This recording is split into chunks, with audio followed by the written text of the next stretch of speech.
Doing the damn thing. I thought that was the song from like our Why is this so loud? That's better. Thank you. I thought that was the song from our countdown.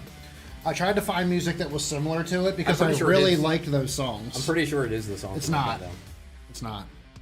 But It's like if you restart it at the beginning, you'll hear like the whoosh, and I was like, wait, what? That's kind of sick.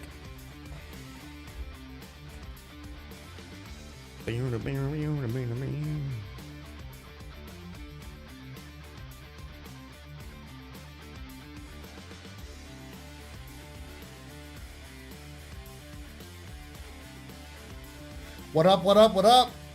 What's up, everybody? It's like if you restart it at the beginning, you'll hear like the whoosh.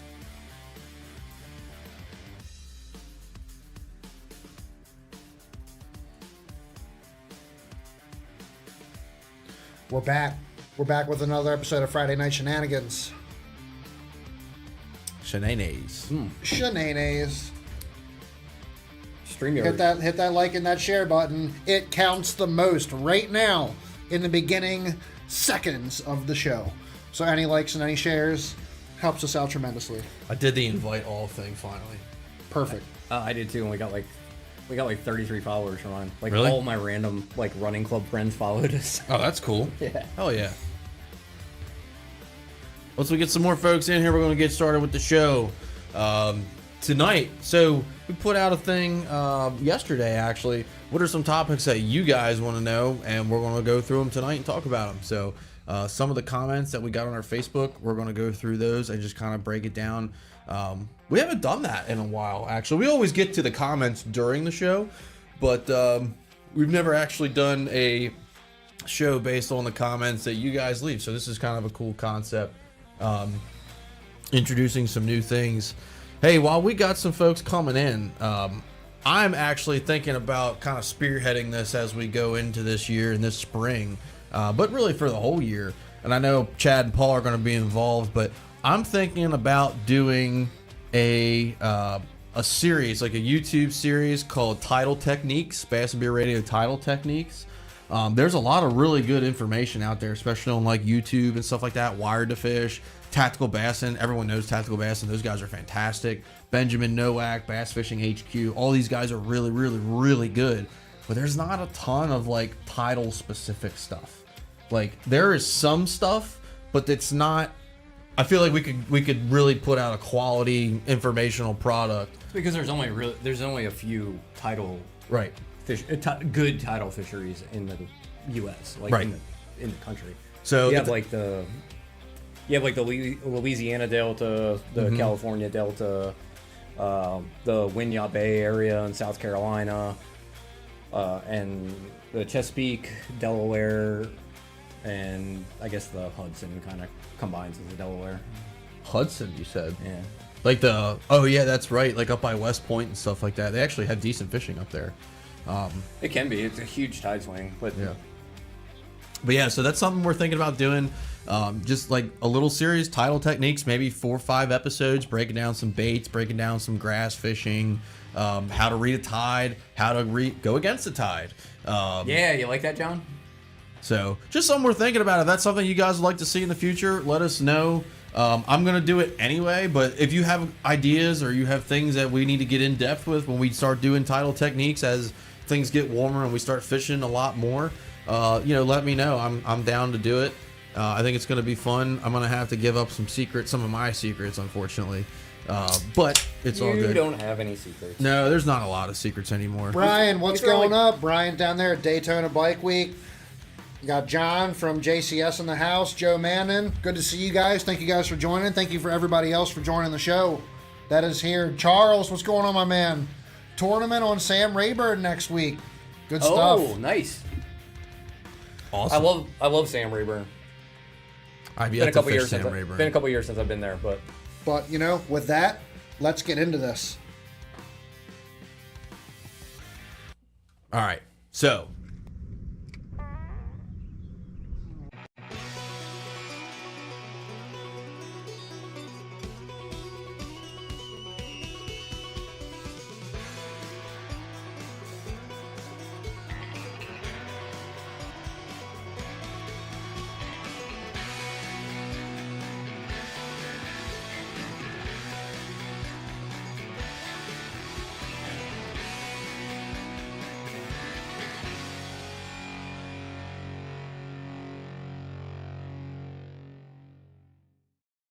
Yours like 50 yards, man. Like you were good. We're back. We're Like back. if we can cast directly at each other and our lines don't meet, we're good. Right, right. Thank you, everybody, for joining with us so far tonight. Like I said, if you haven't already, make sure you hit that like button and that share button. Nice, We Charles. definitely appreciate it. Tonight's topic, it's all about the fans tonight. We made a post the other day asking you guys what you wanted to see us talk about tonight, and that's what we're going to do. We're going to run down that list of topics, and we're going to select the best ones that we deem fit for the season, the time of the year, and we're going to freaking talk about them. I want to know if Miles is still waiting for AJ at the boat ramp. Yeah, that's Poor Miles. No. Charles, that's awesome. Sam Rayburn was always one of my bucket list places. I've been there a couple of times now in the last 4 or 5 years. It's an awesome place. The water's down real low right now, but this should be a good week. They should be up on beds, so it should be a good time. all right. So we got the comments up on the other page. We got a couple new cameras here, so we're gonna be going between the cameras based on who's saying this and that and the other. We got Paul Cam, and we got Tony Cam, Hell yeah. which looks like shit, but it's cool. That's because I'm the closest one to it. It's okay. So Paul Cam, Tony Cam, And then main cam. Cam. Awesome. So the only one we're not going to get to is Little John Hansen's. Yeah, I just think gonna- that's probably better for. That's another that's a time whole season, yeah. episode right there. And like, you could even go as far as like doing a tier list for like each kind of. There's so many Yeah. different Oh, kinds yeah. of top Yeah. water, you know. Oh yeah, for sure. For So sure. like we could do like the top walking baits and the top poppers and the top plopper style baits. We could probably combine that into one episode.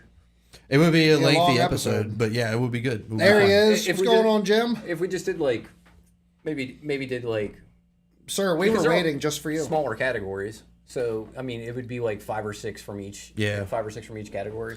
I think another and like it's Chad's gonna like jump out of the seat with this, but I think we should do a glide bait one. Oh, we have to do a glide. Oh yes. Yeah, we should do it. We definitely have to do a glide bait ranking do glide a- baits episode. Do we have to do like 2 separate shows, like an ABS show and a resin belt show?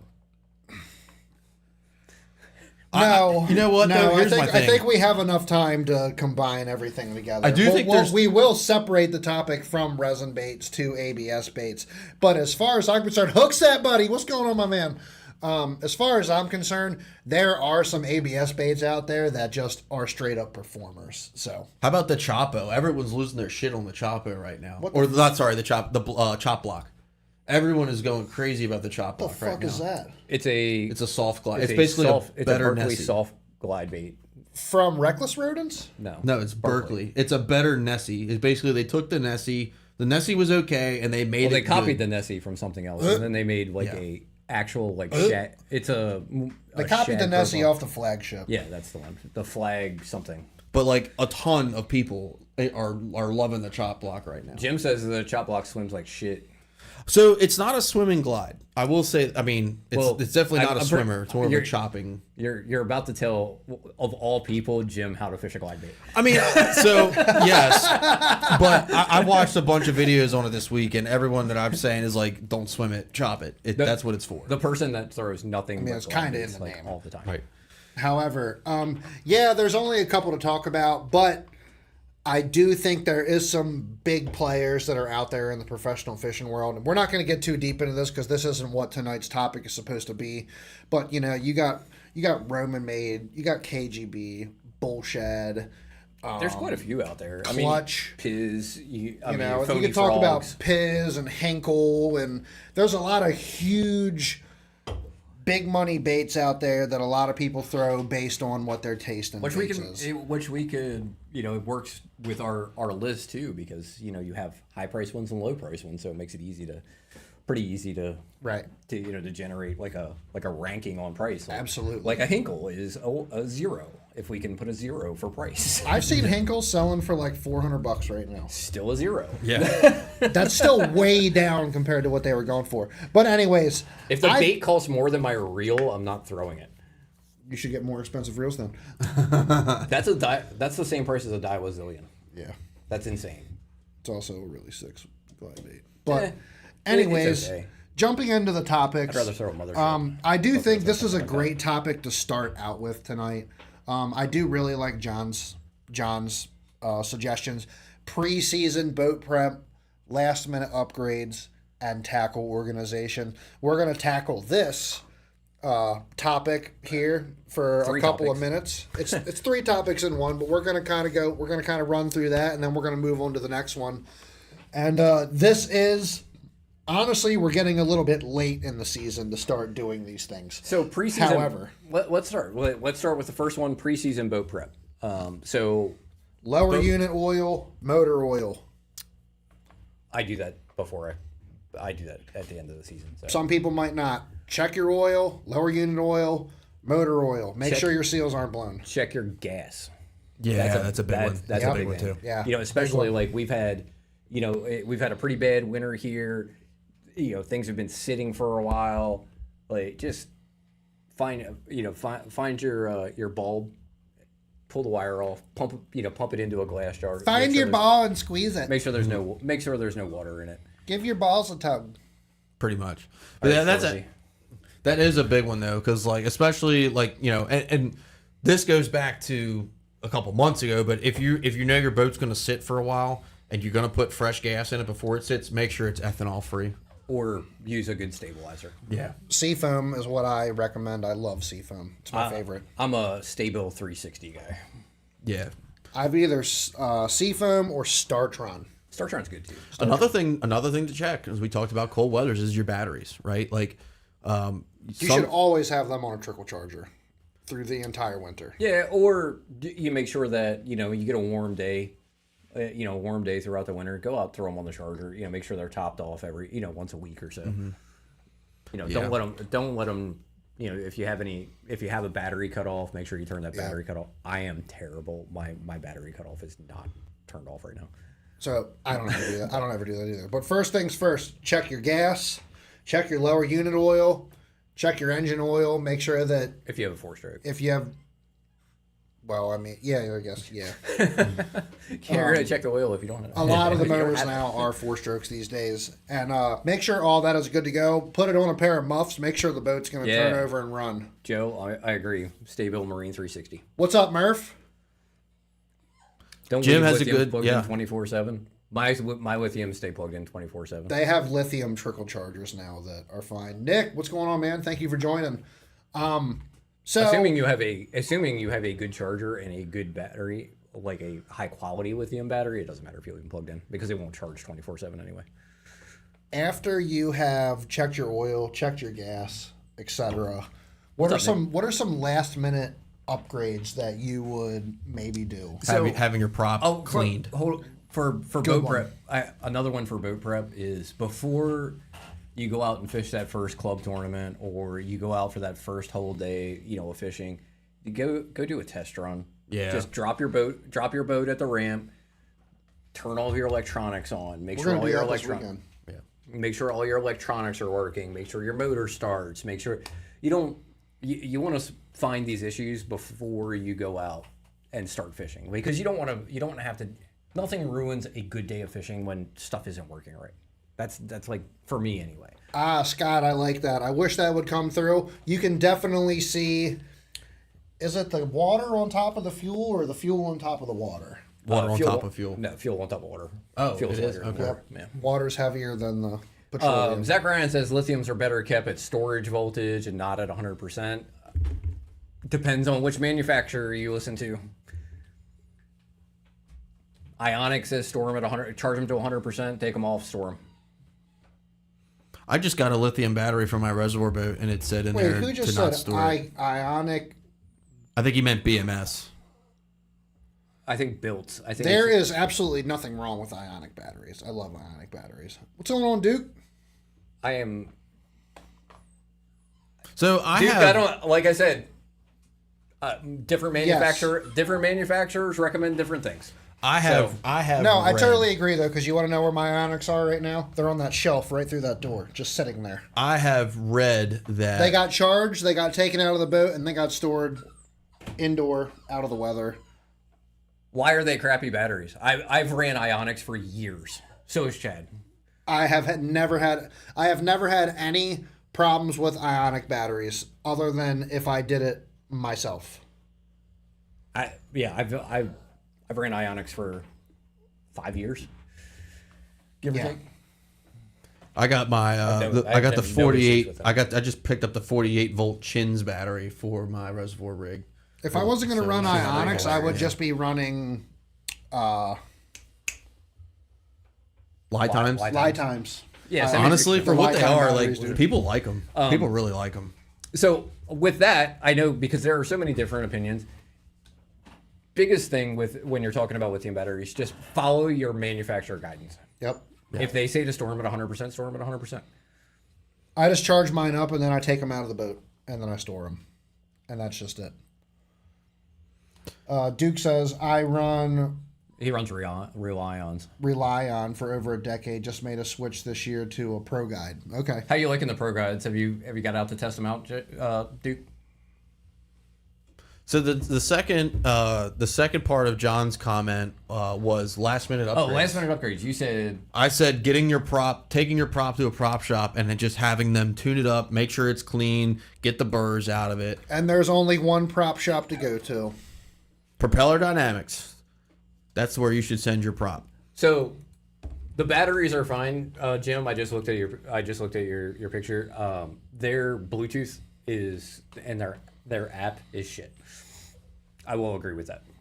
Tom says, I made a heater for my battery compartment, 55-degree max thermostat cutoff between on all winter long. Been on all winter long. So he's basically you can. It doesn't hurt to run them typically in cold weather, depending on how cold it is. It's charging them that will really jack them up. So some guys. I've seen like in really cold tournaments, like they were doing this. They were talking about doing this at Gunnersville for the first Elite Series. Buying a heated blanket from Walmart. That's kind of smart. And kind of wrapping around your batteries to warm them up so they come to charging terminal. Yes, I agree, Zach. Their chargers are hot garbage. Yeah, I literally just use NOCO chargers. They work the best for me. Let's see what else do we have here. So Tom's using a heater on his batteries, which is weird. But then again, Tom also fishes every day of the year. What did Scott say? I didn't see what Scott said. I saw what what Rob Tim says, said. I got Ionics last year. One was dead on arrival, wouldn't turn on at all. Ionics swapped out, no question, had new batteries guess I was within a backwards. couple days. Yes. I will say, if you do have any problems with Ionics, their customer service is top notch.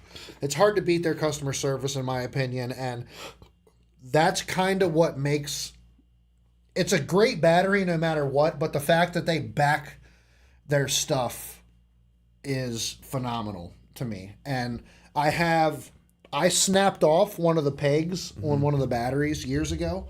It was my fault. And I hit them up and I was like, yeah, I just snapped it off trying to put something on there. And they were like, no problem. And they just sent me out a new one. Really, Tom? Mine's like below 30. They say don't charge them below 30 degrees. I think every battery manufacturer is going to have a different cutoff. Listen to your manufacturer. That's the best advice I can give you. Anything electronics is listen to your manufacturer recommendations. No matter what. That's what it looks like when you water in your gas. That looks awful. That looks like lemonade.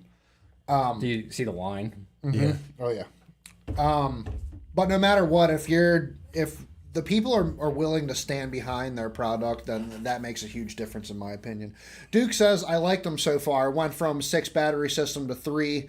Could have went to 2 batteries, but went down to the 16 volt rabbit hole and added the 16 volt for all the So electronics. fun fact, 16 volt batteries don't make a difference on your electronic clarity.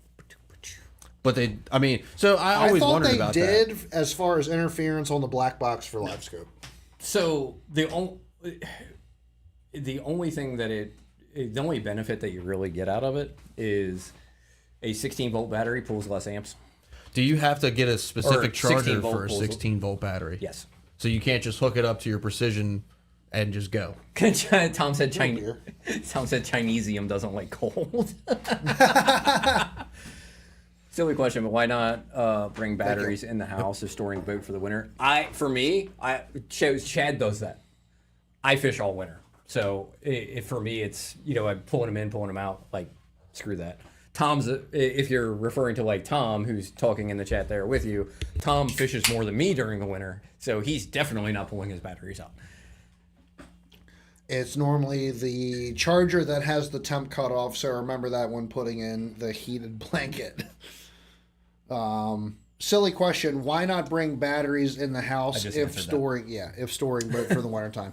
Yeah, that's what I do because I don't like fishing in the wintertime. If I have to fish with a blade bait, I would rather sit inside and play video games. But they're eating that jerk bait. They're eating that jerk bait. I don't like it. So, on to the last minute upgrades. We already said the prop. Last minute upgrades. So prop. We have prop. Propeller Dynamics, send it down there, have them test it, tune it, weight it, fix it, repair any dings in it. Yep. Get that. I need to do that. It is 200. Like $260. As far as I know, I think it's $250 or $260 per prop from start to finish. That's including shipping. It's hard to beat that. It's going to come back and definitely. Oh, I got a good one. Bob, do not buy a C-Clear wiring harness. It is a rip-off. Wire it yourself. That's all I'll say.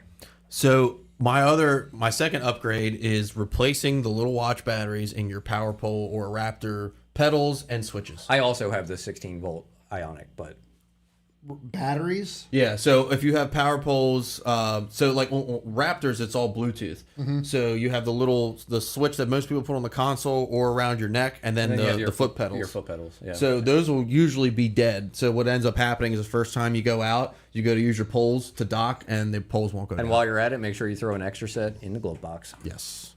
Yep. So it's just one of those things where you don't think about it until your poles don't work. What was the third thing on it? So, or last minute upgrades. Don't, as far as upgrades go, don't upgrade something if you don't have time to test it out, especially if you're tournament fishing. Wait until you have time to be able to test it. Don't use it for the first time in like your first tournament. Because if it doesn't work right or it doesn't work the way you want, you're going to be messing with it. It takes away from fishing time. Do what you're used to. Put it on after the tournament, where you have you can go out for a day or two or a couple of times to make sure that everything is working right and that you're used to using it. So I want to get on the C-Clear harness for a second because I know we've gone back and forth. They're fine. On that. I'm not saying they're bad. I'm just saying it's too much money for what they are. The thing that's nice about the C-Clear is if you don't know exactly what you need, you buy it and everything's there. But if you can go and save like $50 to $100 to get stuff from like even West Marine, which is notably expensive. How much are you going to save? $50 to $100. Better or up more. That. Well, Yeah. like you're saving a couple $100. What's a C-Clear run now? They're expensive as crap. How much is it? Do you know off the top of your head? I don't know it off the top of my head, but the last time I looked, it was not cheap. It was like laughably expensive. I think when I built mine, everything out the door from West Marine was under $200. Like everything. That included the AWG wire, all the connections, the bus bar, the relays. C-Clear everything. power wiring harness from Bass Pro Shop is $400. Oh yeah, I paid half of that getting this, and I got the shit from West Duke Marine. loves them. I mean, they definitely work. So just like Scott said, C-Clear is a joke. Buddy had his 3 years in Camus and had a lot of stuff happen on the units. Found corrosion in the wire from bad heat shrink. Again, that could be a random error. I won't say that, but you can use the same or higher quality wiring. You can use the same or better connections. Make sure you know how everything is done, if you're familiar enough to be able to do it, and then like exactly how everything is done, and you can do that all for about $150. Yeah. And I mean, and you can do it cheaper. You're saving a couple, $250 by doing it yourself. And that's if you get the shit from like West Marine. If you get like wires on Amazon, it's even cheaper. Right. That's buying high quality, properly. This gauged. camera looks so bad. I don't even want to use it. That's so funny. What do you guys Jim think about says they the have a lot camera? I don't know. I don't think it looks that Jim bad. says C-Clear has a lot of bad reviews. He made his own. Yeah, that's what I recommend. I would definitely do that. Just go to any freaking Home Depot and buy some wire. That's No, the right do not size go to and Home Depot. You need to go to either a marine store or order it online because you do not want regular copper wire. You need copper wire that is shielded. Not shielded. You want tinned copper wire. Needs to be. You can get that at wire. Home Depot. Can you? Yes. I've never seen it at Home Depot. Yes, you can get it at Home Depot. Okay. Well, if you can get it at Home Depot, make sure it's tinned. You want tinned. Tinned and shielded. What that does is help stop interference from other electronics. Yada yada yada. Yes, you could get that at Home Depot or any of the electrical stores around here. You go up to like Capital Electric or something. And you can get it at West Murray. It's not that 30 much. feet of tinned wire. It's not that much more at West Murray. And I believe it's what 16 to 18 gauge wire that you're going to be using. Depends. So we just ran. use bigger. It depends on how you're wiring the boat. Like I've been helping Frank rewire his boat. We just ran dedicated 8 gauge wire from the battery to the front into. Oh you know, yeah, you got to have 6 to 8 into a bus bar, which he'll then connect his electronics into, so that he has clean wire all the way to the front. It's going right to that bus bar, and then he can wire stuff out. So it needs to be a good high gauge, a good high gauge wire to make sure you're not getting any voltage drop. A lot of that depends on how long the run is. There's a lot of stuff that goes into it. If you're familiar enough to do it, then you probably know these things. But you got to remember, copper tin wire. Copper is copper. It doesn't care what color it is. You just have to make sure the gauge is correct and that the shielding is correct for the wire. Now, that's it. we're not disagreeing on the kind of wire. We were just disagreeing on where you could get it. Now, here's my other thing is if you want to run the C-Clear, that's great. Another alternative to that is you could get a smaller lithium battery, like a 50 amp hour at the bigger side. I got the Amped Outdoors 30 amp hour battery, and I mounted it actually in the front of the boat, and it hooks directly up to the Garmin provided wiring for the black box and to the head unit. I didn't have to do the C-Clear. I had it on my Ranger. I installed it myself, and that was great. But realistically, I mean, the C-Clear is like $450, like you said, $450. I can get the Amped Outdoors lithium, mount it where I want in the boat, have a dedicated battery to the LiveScope system for less than the cost of C-Clear. I mean, if I ever saw somebody run Romex in their boat, I would pull their plug. I only paid $450 for my 16-volt Ionic battery. Right.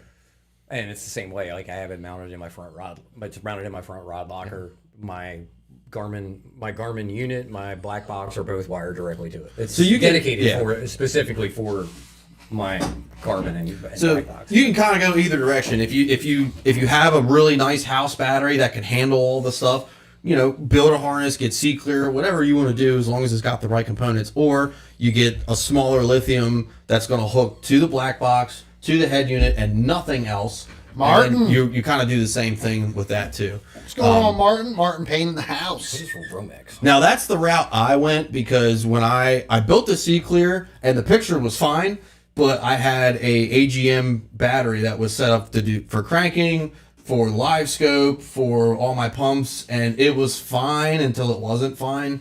After like the second year, that battery, like the LiveScope running it for 3 hours, really hurt the battery. Romex house wiring? Yes. Oh my God! People put that in boats, Scott. Romex extension cords, wire nuts. I've seen it. Holy crap! Look, if I'm gonna do a wire-to-wire connection at this point, and Scott might even not like this one because a lot of people like to just wrap it together and do like A little solder and whatnot. I'll use bugs. I'll use the bug connections. They're much better, and then wrap it up in a bunch of tape, and then put silicone in the holes for the bugs. So my duck boat, I use. I don't solder. I'll use.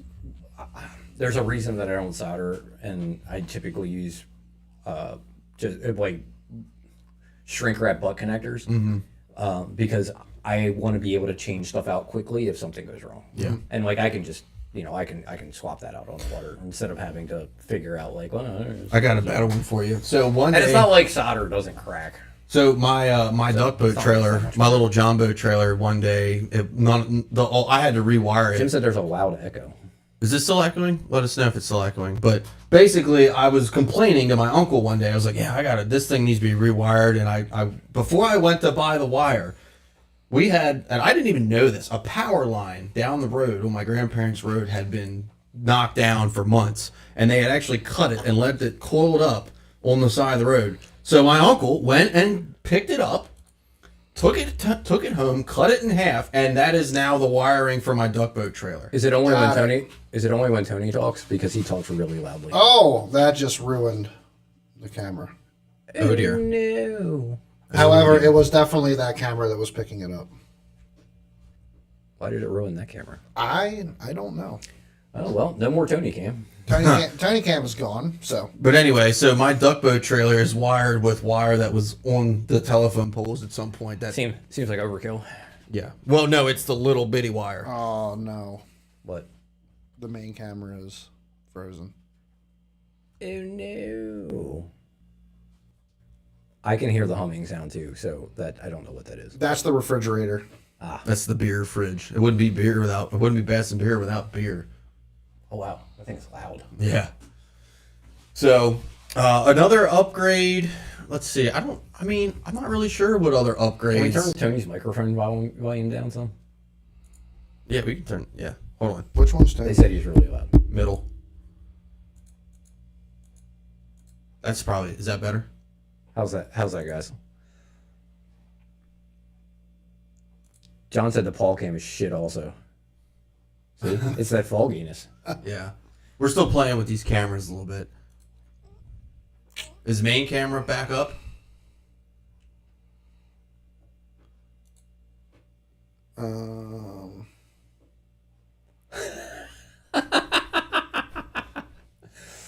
What? No. No. All right, so we're gonna be on Paul Cam for a minute. All right, sounds like the sound is good, but we're gonna be back on Paul Cam for just a second. Oh. Yes, Tony is loud all the time. That's why we just turned his mic down. All of you are kind of loud. Well, maybe you're just loud, Jim. I don't know. Why is this camera still on? That's a good question. So let's talk about tackle storage while Chad is fixing our lives here when it comes to the Gotcha, Jim. cameras. All right. So tackle storage. My recommendation for tackle storage is that you actually open up every box and just check the quality of the tackle. Did any of the hooks rust? Is there any corrosion? If there's any hooks are rusted, change them out. Mm-hmm. Yep. And if you have a terminal box and there's some hooks that are showing some rust, Throw 'em it's- away. Yeah, it's painful, but throw it away because it's quite literally a cancer. Like one rusty hook in your box So can speaking of- affect a lot of stuff. You know what would recommend or would rectify that? The BKK OCD box. Best terminal box. Oh ever. yeah, that thing is sick. Badass. That thing is sick. God, it's so good. Do you need me to unplug it again? Possibly. You know what else I actually started using? Hang on. Another little trick I started doing for tackle storage is you can get you go on Amazon, you get a pack of those big silica packets for like $10, and I'll just put one or two in every tackle tray. Oh, so here's a good one. So I just picked, speaking of silica packets, I kept seeing these advertisements from Bass Mooch for these Hydrowick things. And they're basically giant rechargeable silica packets. Oh really? Yeah, Rechargeable. So it's in a fabric. It's in like a fabric thing. They're about Yeah, yay these big. unplugged. They're about yay big, and then I got two of them, 2 packs of them, so I have 4 of them, and they're made to just like throw in your locker to absorb the water. It's got a indicator bar. When the indicator bar turns pink, then when the indicator bar turns pink, you throw it in a microwave. It dries it out, and then they're reusable. Oh, you recharge it in the microwave? Yeah, Can you just dries it unplug out. that? I can. Wow, that's interesting. So I picked up 4. What's up, Little John? Tell us a little bit about your Florida trip, my man.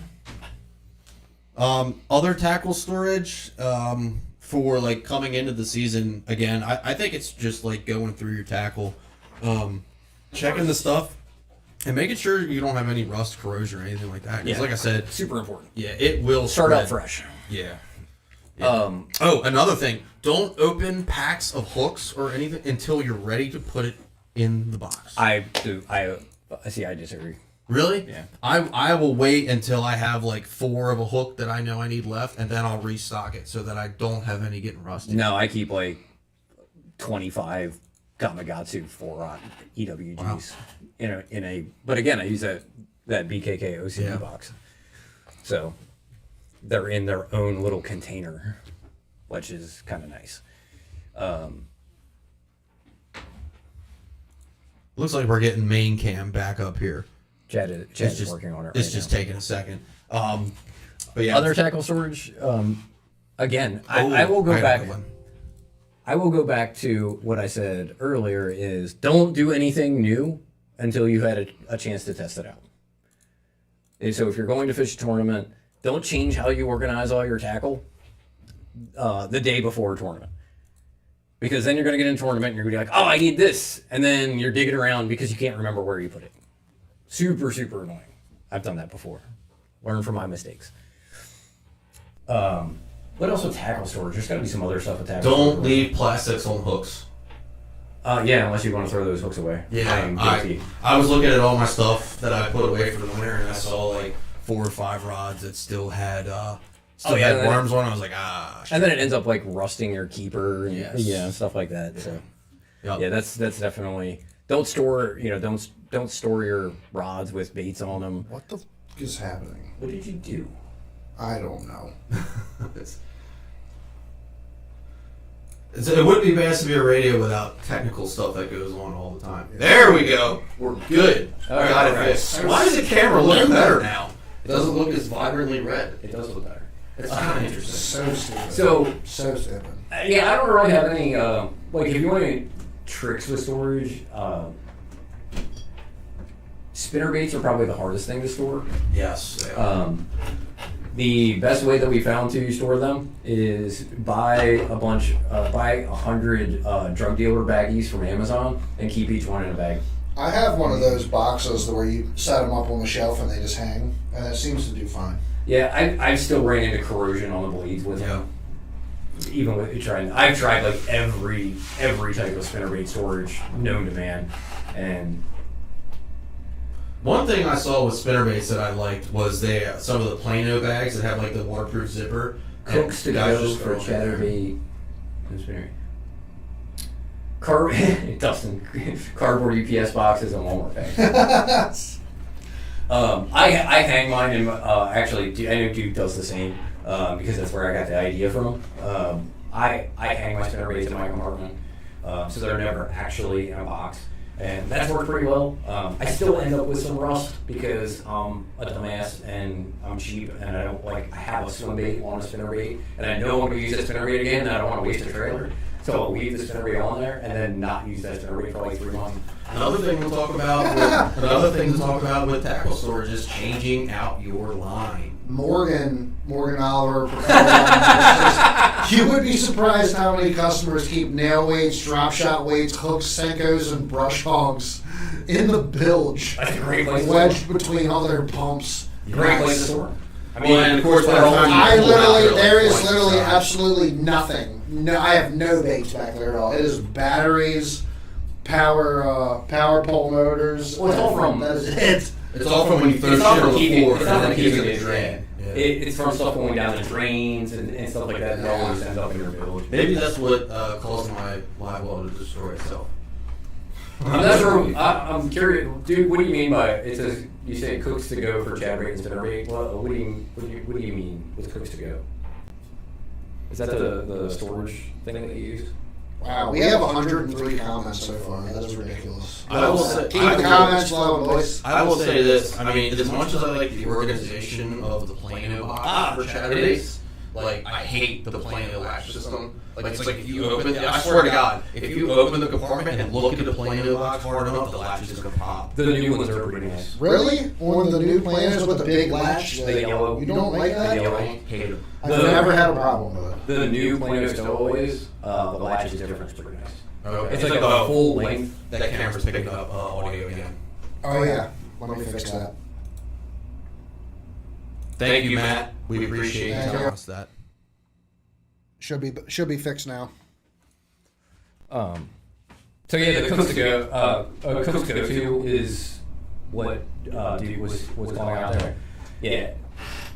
So it's just it's a bar, that you can mount in your boat. I use a similar way to store my chatterbaits. I need to get on that. Or my spinnerbaits. My chatterbaits, however, are in the Plano Elite jig box. That's the yellow. Yeah. Okay.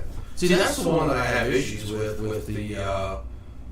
Martin says the yellow Plano box is warped. I haven't seen that, but like I have a lot of. Are you storing them on the sun? Yeah, how the f do Are they warped? I don't know. I haven't seen that, but like I'll have like 5 of them next to each other, and I'll pull one out, and it'll pop the lid on the 2 right next to it. Never seen that. How full do you have them? Not full. No, they do. He's right. They do. It's really annoying, actually. Now echo again. Well, you do for a second. System input, that's good.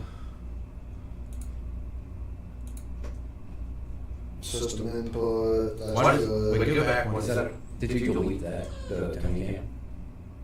Yeah, Tony Cam's not even on. I deleted it. Go back to the capture audio device one, real quick. Go to settings. There was a box check for capture audio. Did you scroll down? Custom audio, or it says, Using custom audio device. what about that one capture audio? Yeah, that's fine. That's where it should be. Oh, okay. It's weird on the echo. Are we still getting the echo? We still have echo? I hope not. Testing. Tell me if we got Testing. 1, 2, 3. Or do we still have echo? So Mark said he stuck too many in the boat. Well, that's your fault. That's not any box is going to work if you stuff too many in there. Morgan says we still got echo. Duke says we still got echo. I wonder if it's the microphones. Shouldn't be. Give us 1 second, folks. We're going to get this squared away for y'all. Oh my God, what's happening right now? Sounds like a psychedelic. Is that how we spell psychedelic? No. I don't know how to spell psychedelic at all. We should not. What video capture device is this? Just mute it. Hit the mute button right there. Yeah, where was that mute button?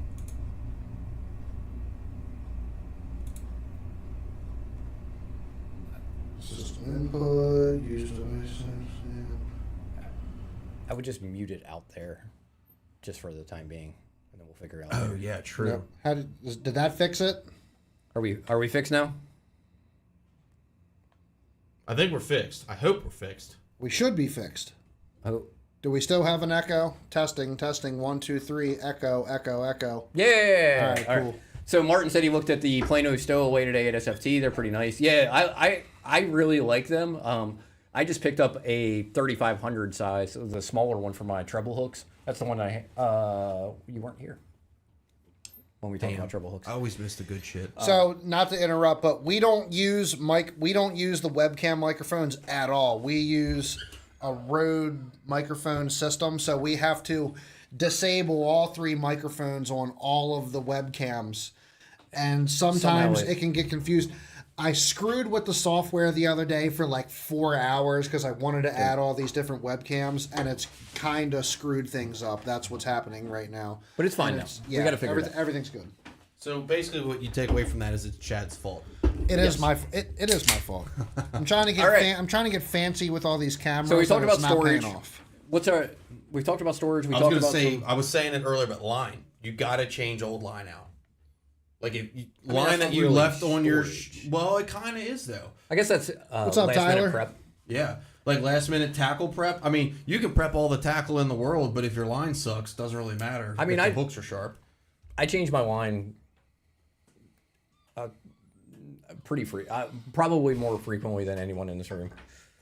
I've changed mine. Shit's expensive. I change mine like in the beginning of the year religiously, and then it's as needed. Or if I'm using that a lot, like my jig rod, I use it all the time. That probably gets changed monthly. I used to change all my rods all the time before every tournament. Now it's only tournaments that matter, and it's only the rods that I know I'm going to use. Oh, and a little tip if you're gonna when we talk about changing line is if you have a like a jig rod that's spooled up with all, let's say 15, 17 pound line, you don't have to take all that line off.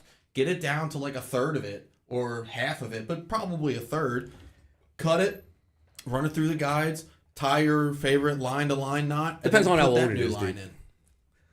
in. It just depends on how old the line is. Plus, I always want to make sure that my line is topped off on the spool, because that affects your retrieve speed. So I'm really, really anal about changing a line. Yeah, but one of the big things, like especially I would for say, tournaments, because I've broken off big fish, and when you break off big fish, you get really anal about your line, and when you get really anal about your line, you don't break off big fish. Yep, pretty simple. I would say in the last year and the year before, I started switching to like not expensive line, but quality line. Like Seaguar Red Label is like my 85%, but going from like P line to that was a huge jump. Like the amount of fish I lost break-offs was cut so far down. Well, you're looking at P line's not even straight fluorocarbon. No, P line's just copolymer. garbage. It's not garbage. I mean, I use it for. Well, the topwater and stuff. fluorocarbon's fine, but like the P line fluoro clear, Yeah, garbage. fluoroclear's fine. I broke that shit it's all the time. It's just not meant for what you're using it for. I use it for like top waters and stuff, and it's fine. Martin uses braid backing on all his reels. Then I only have to change half the. I definitely use backing on all of my reels. It's not always braid. I use old line for backing. But Me too. I also watched that Aaron Martin's video, Martin. So I know where you got that from. But yeah, like, just that's what I use, dude. I've been using that for a few years now. That's pretty much all I use. I will say this year I'm going very heavy on AbrazeX. I'm going to see how much better line quality that is versus Red Label. It's got a little. It's definitely better than Red Label. Invisex is a little bit more manageable. I like Invisex. A lot of the other shit has a lot of memory and stuff in it. Yeah, electric tape backing, nice. But Suffix Advanced is good. Yep. That's what I use. I've used that for 2 or 3 years now. I have not had any issues with it. I have noticed it's a little less abrasion resistant than some other fluorocarbons, but it's fine. Like it doesn't. It's not like I'm not that worried about abrasion resistance because I check my line all the time. And I still don't break them off on 17-pound line when I'm throwing a jig in the middle of a tree. So that's all that matters. I will say, like, Red Label, I know that it's budget friendly, but like I've had numerous times where like most of my jig fishing is on 17-pound because I'm throwing in a lot of brush and like shit like that, rocks and whatever. Like if I get one stuck and I'm not getting it out or if it's deep, I've actually like bent the hooks out just trying to pull it straight with 17-pound. Oh yeah. So like it's I get it's not the best line in the world, but for what it is, I mean it's pretty good. Yeah, I used Red Label for a real long time. It's not that bad. Dude keeps it simple. Winding it's 14, flipping it's 20. I use 12, 14, and 17. I flip with 17. I like 17 for flipping. I don't know why. I don't break fish. I still don't break fish off. And I mean, if I'm flipping really, really heavy cover, I'll go to 20. But mostly I use 17. But the same way, I'm 12, 14, 17. Yeah. I crank with 12. I 14. Spinner baits and stuff. Sometimes. So my rule, 90% of the time, I just throw 17 for spinner baits too. Interesting that spinner you baits said and chatterbaits. With the whole flipping thing, because with me, when it comes to flipping, like flipping hard cover, I'll use 20, but flipping grass, I'll go braid. Oh yeah, I mean that's different. Because I hate there is just something awful, like it makes my skin crawl thinking about it. Like if you're flipping docks with braid and you come over something, you just hear it. It's just like it digs into it'll dig into the wood too. Yeah. So if you hook a fish and it's around a dock pile, your braid will dig into it. And while we're talking about it, because this was one of the topics that was suggested to us from Mr. Larry Rowland, he asked, "Does braid catch fish? Does direct tying braid catch fish? Does braid catch fish?" So yes. The question exactly. Directly, no. Braided lines, do they catch fish? Yes, they do. I think I like this. I like this question a lot because a lot of people, fluorocarbon, mono. You use the smaller stuff because the fish can't see it. Around here, the water is so. Yeah, it doesn't matter. Around here, the water is so stained that you can use pretty much whatever you want, and they're going to eat it. It just depends on what type of cover you're fishing or what type of lure you're using. In my opinion, that depends on whether I'm going to throw braid or not. But you could throw braid on any lure you wanted to, and yes, you would catch fish. I was flipping grass on Deep Creek Lake with 9 foot of visibility with straight braid and catching fish. Yeah. Like, I don't think that matters as much. But does braid catch fish? I don't think it has anything to do with like visibility or anything like that, because you can always put a leader on it. What it does do is it gives you more sensitivity because there's less stretch. Yep. Which is good in some cases and bad in some cases, but it gives you less stretch, which makes you feel bites better. Jim, do you throw straight braid or do you use fluorocarbon? He throws straight braid, baby. That's wild. That's pretty wild. I like using the fluorocarbon just for the little bit of the stretch. He's fishing. He doesn't. He needs braid for where he's fishing because he's fishing all the hydro. Yep, yeah. exactly. Let me ask you this: since we're talking braid, are there any applications where you don't have a braid backing on spinning tackle at this point? You mean a braid main line? Yeah, sorry, braid main line. Yes. No, zero. Yeah. I mean, like top water would be my only thing, but it's all for me. Like my shaky head setup and everything. It's braid to a 6-foot fluorocarbon leader. That's just what I do. I mean, I run 10 pound braid on every one of my spinning reels. Mm-hmm. I started fishing Sunline All Might braid. I may go up to like 13 pound on that because it is super, super, super small. I'm still running the old Power Pro. It's hard to beat Power Pro braid, in my opinion. It's also pink. Yeah, the high vis, that's a good point. The high vis is actually really important when it comes to braid. Like high vis on a spinning rod on a spinning rod. That's another thing. Not only can you feel bites better, but when if you're throwing it on a spinning rod and you have that high vis line, you can see that line twitch a lot better. I'll never forget when we had David Fritz on the show, and he said to crank with braid. That he cranks with braid. Sorry, I hit the clip button and then it like pulled up good. No, that's totally fine. It's just it's weird. Thank you for reminding me about that. Obviously, I forgot. And to the people in the comments, we have a clip button which records 90 seconds of anything that we talk about when we hit the clip button. So if you guys think that there is a clip that has great information in it that we should clip to make just a 90-second this. short, say clip this in the comments and we'll hit that clip button. So I'm glad you did that because I had forgot about that. Martin just said he got some of that sinking Sunline. That's the Sunline All Might that I was talking about, Martin. Duke says he doesn't like to comment on stuff until he's used it for a while. He uses stuff like Revolve for a braid. It's pretty legit. I have that on one of my spinning rods. I like it a lot. It's pretty good. I really like. I mean, I have zero negative things to say about it. Whoa. I really like 832 is like my go-to for a quality. That's my go-to. Yeah. 832 is my go-to, but I've tried a couple of different things like the Suffix Revolve. I've tried that. It's good. I have zero issues with that. Does nobody run the Power Pro? No, I've actually gotten away from it. I don't like Power Pro at all. I use, you just think it's crazy, Cast King braid.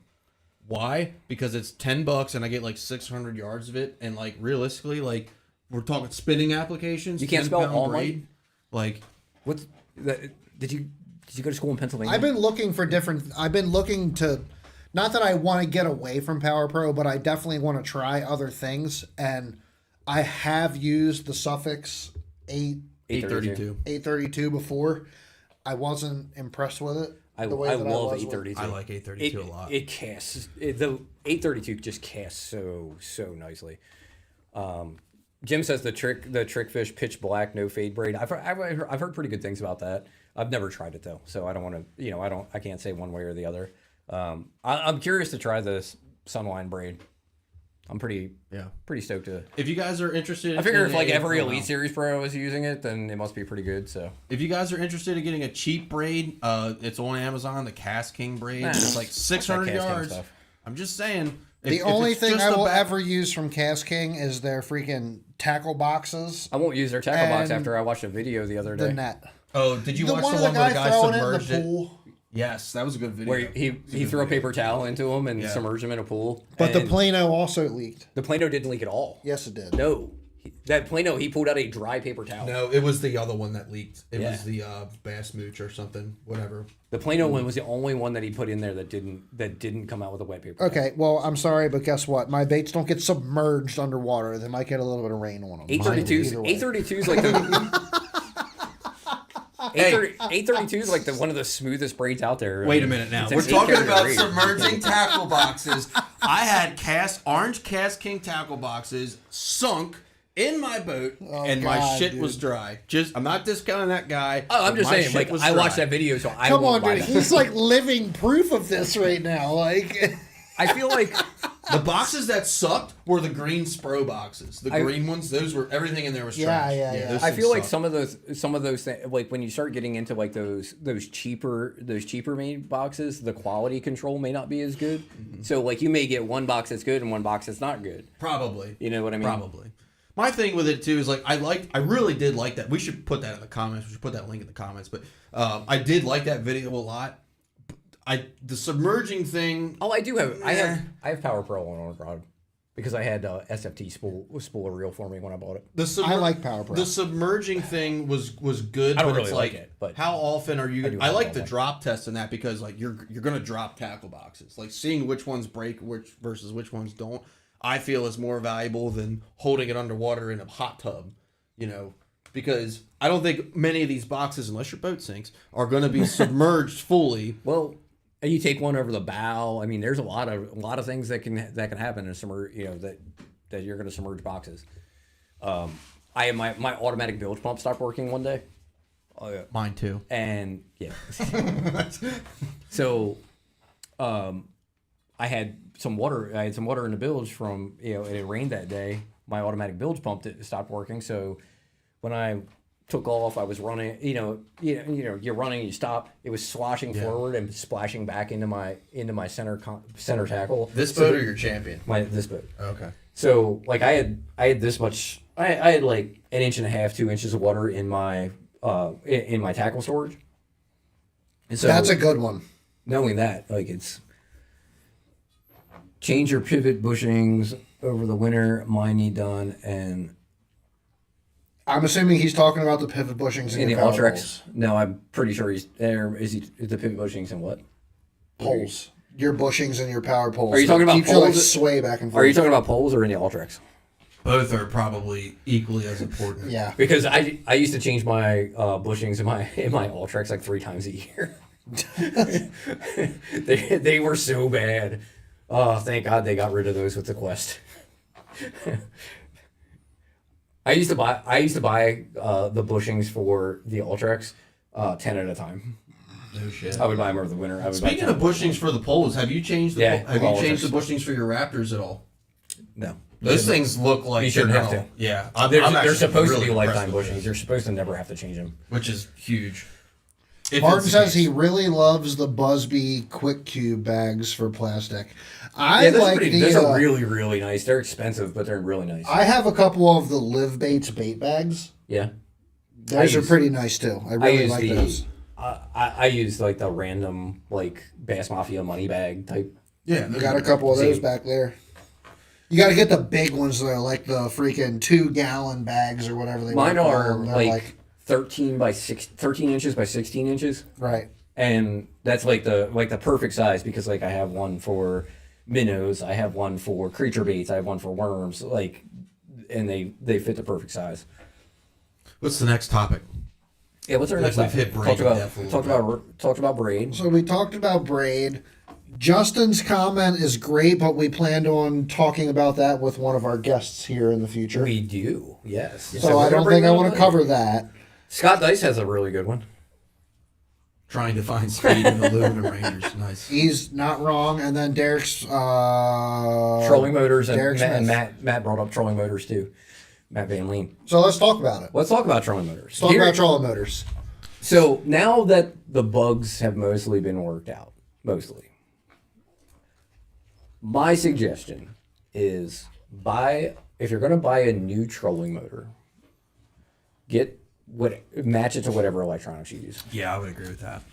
Now, the caveat to that is if you're running a go fast boat, or get a power pole move. Yeah, if you're running a go fast boat like I didn't do on my Bullet, or if you're running a Bullet, Allison, Gambler, whatever, weight is a very real consideration. The Ultrex is the heaviest. I think it's the best trolling motor. The Quest is the heaviest. Yeah, well, I think the Quest is. I think the best. Ultrex and the Ghost are about the same, like the regular Ultrex, but. Yeah, I would agree with what you said though, in like matching with your electronics. But if you're trying to save a couple pounds and keep the bow of the boat up, go a little bit faster, the power pole move is the one. Overall, Jim, do you have a Quest on the new boat? I forgot to. I didn't even look at that when you sent me pictures of the new boat. I would never buy the Ghost. I would never buy a Lowrance Ghost. Honestly, at this point, I don't... Dude, it's weird because I used to be a huge Lowrance fan, but I don't think I would buy anything from Lowrance Scott does anymore. Always seem to have a lot of ghosts up there. So every time I've been to his shop, he's had a lot. I have seen horror stories of the Ghost. I've seen them firsthand. With Scott here. Hey Scott, do you still have a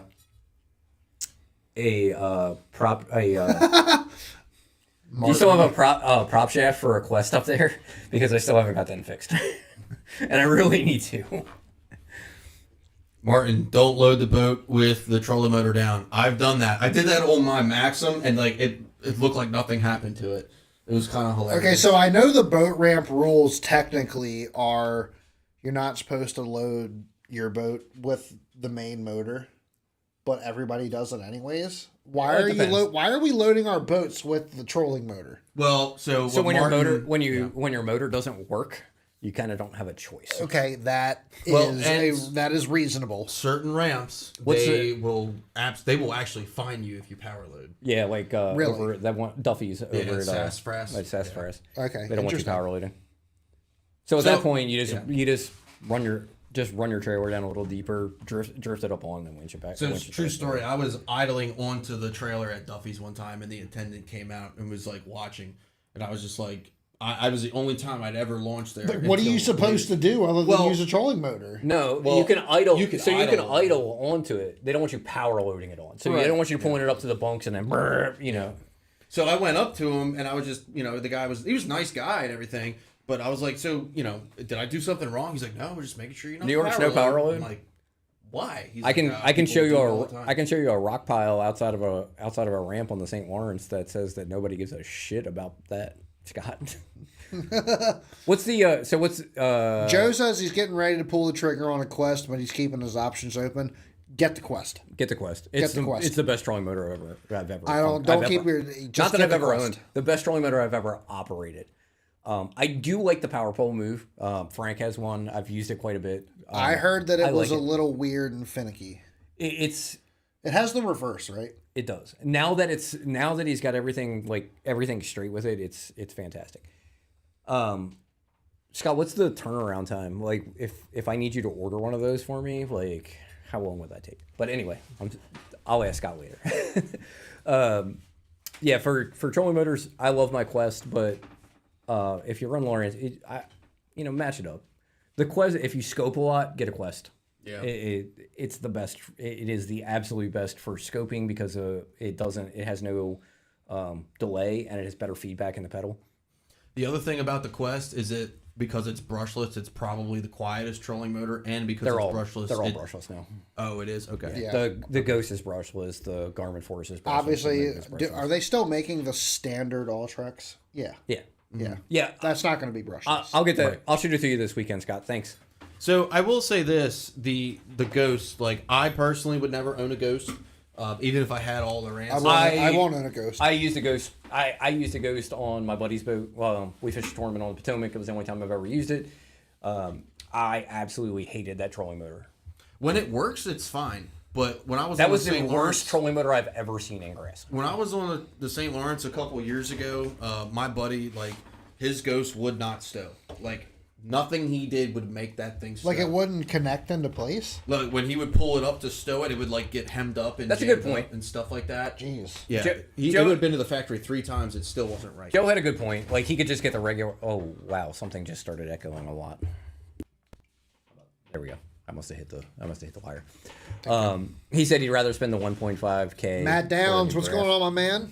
Matt Downs with Trick Tins in the house. Yeah, that's a good point. Like if that's your priority, then do that.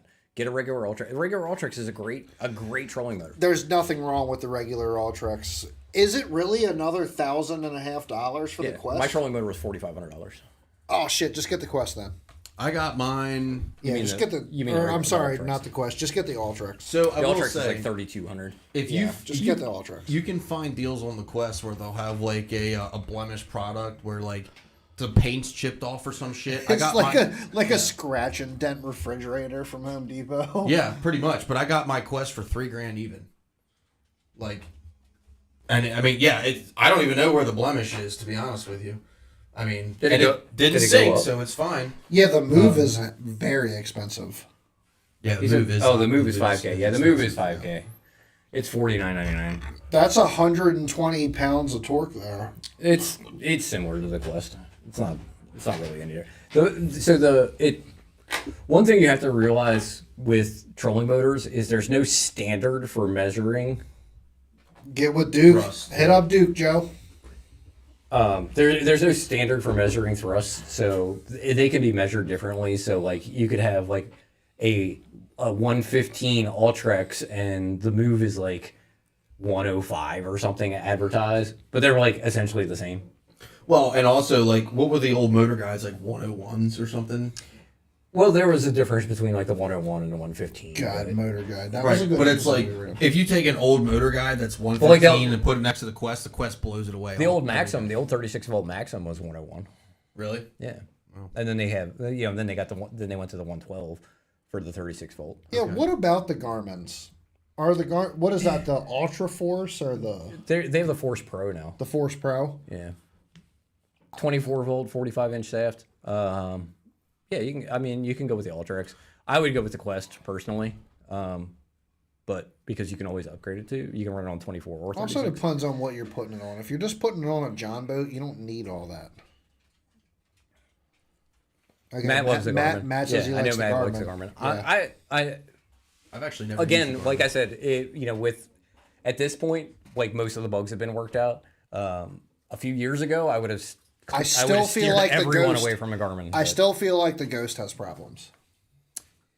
Yeah, that's what Scott says. Man, he works on Ghosts, so. Yeah, I'm not a huge Ghost fan. Like I said, I watch my buddy fight with his trolling motor every time he went to stow it. I hate the pedal.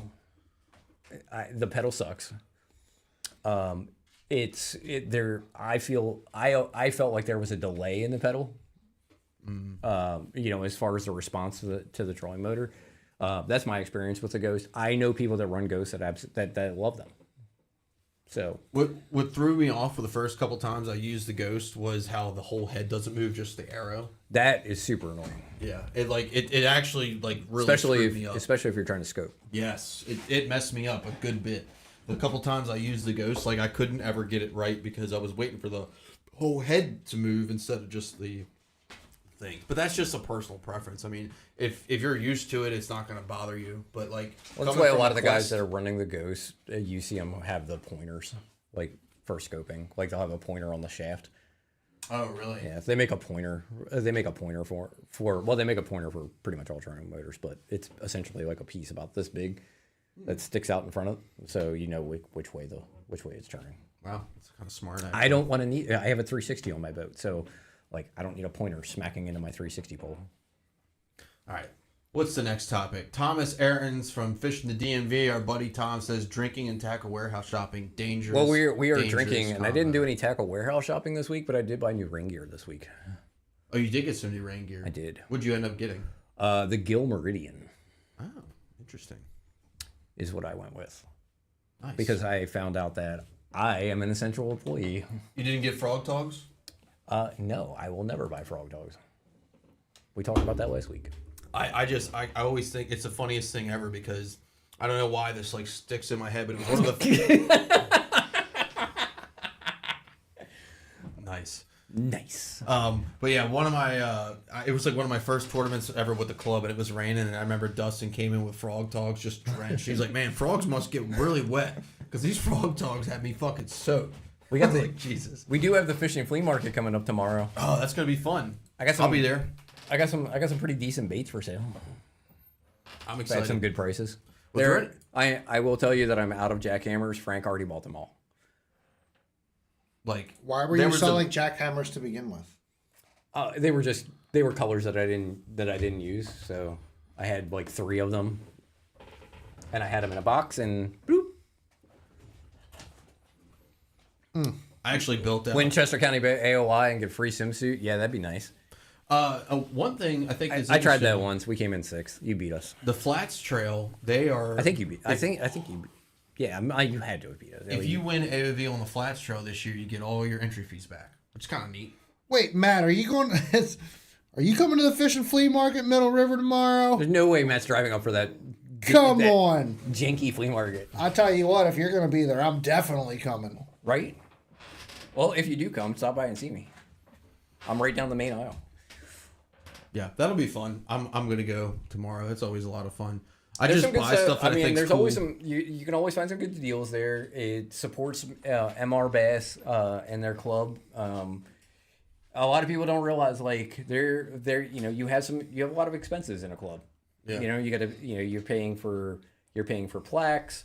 You're paying for banquet dinners. Stuff like that. There's you have fees for. If you're in Maryland Bass Nation, you have fees for BASS, which is a good thing because that covers like your insurance for like for your tournaments and stuff. Tony, do you still want that to Tula Elite? Yes. Martin, It's 80, right? 80 bucks. I will.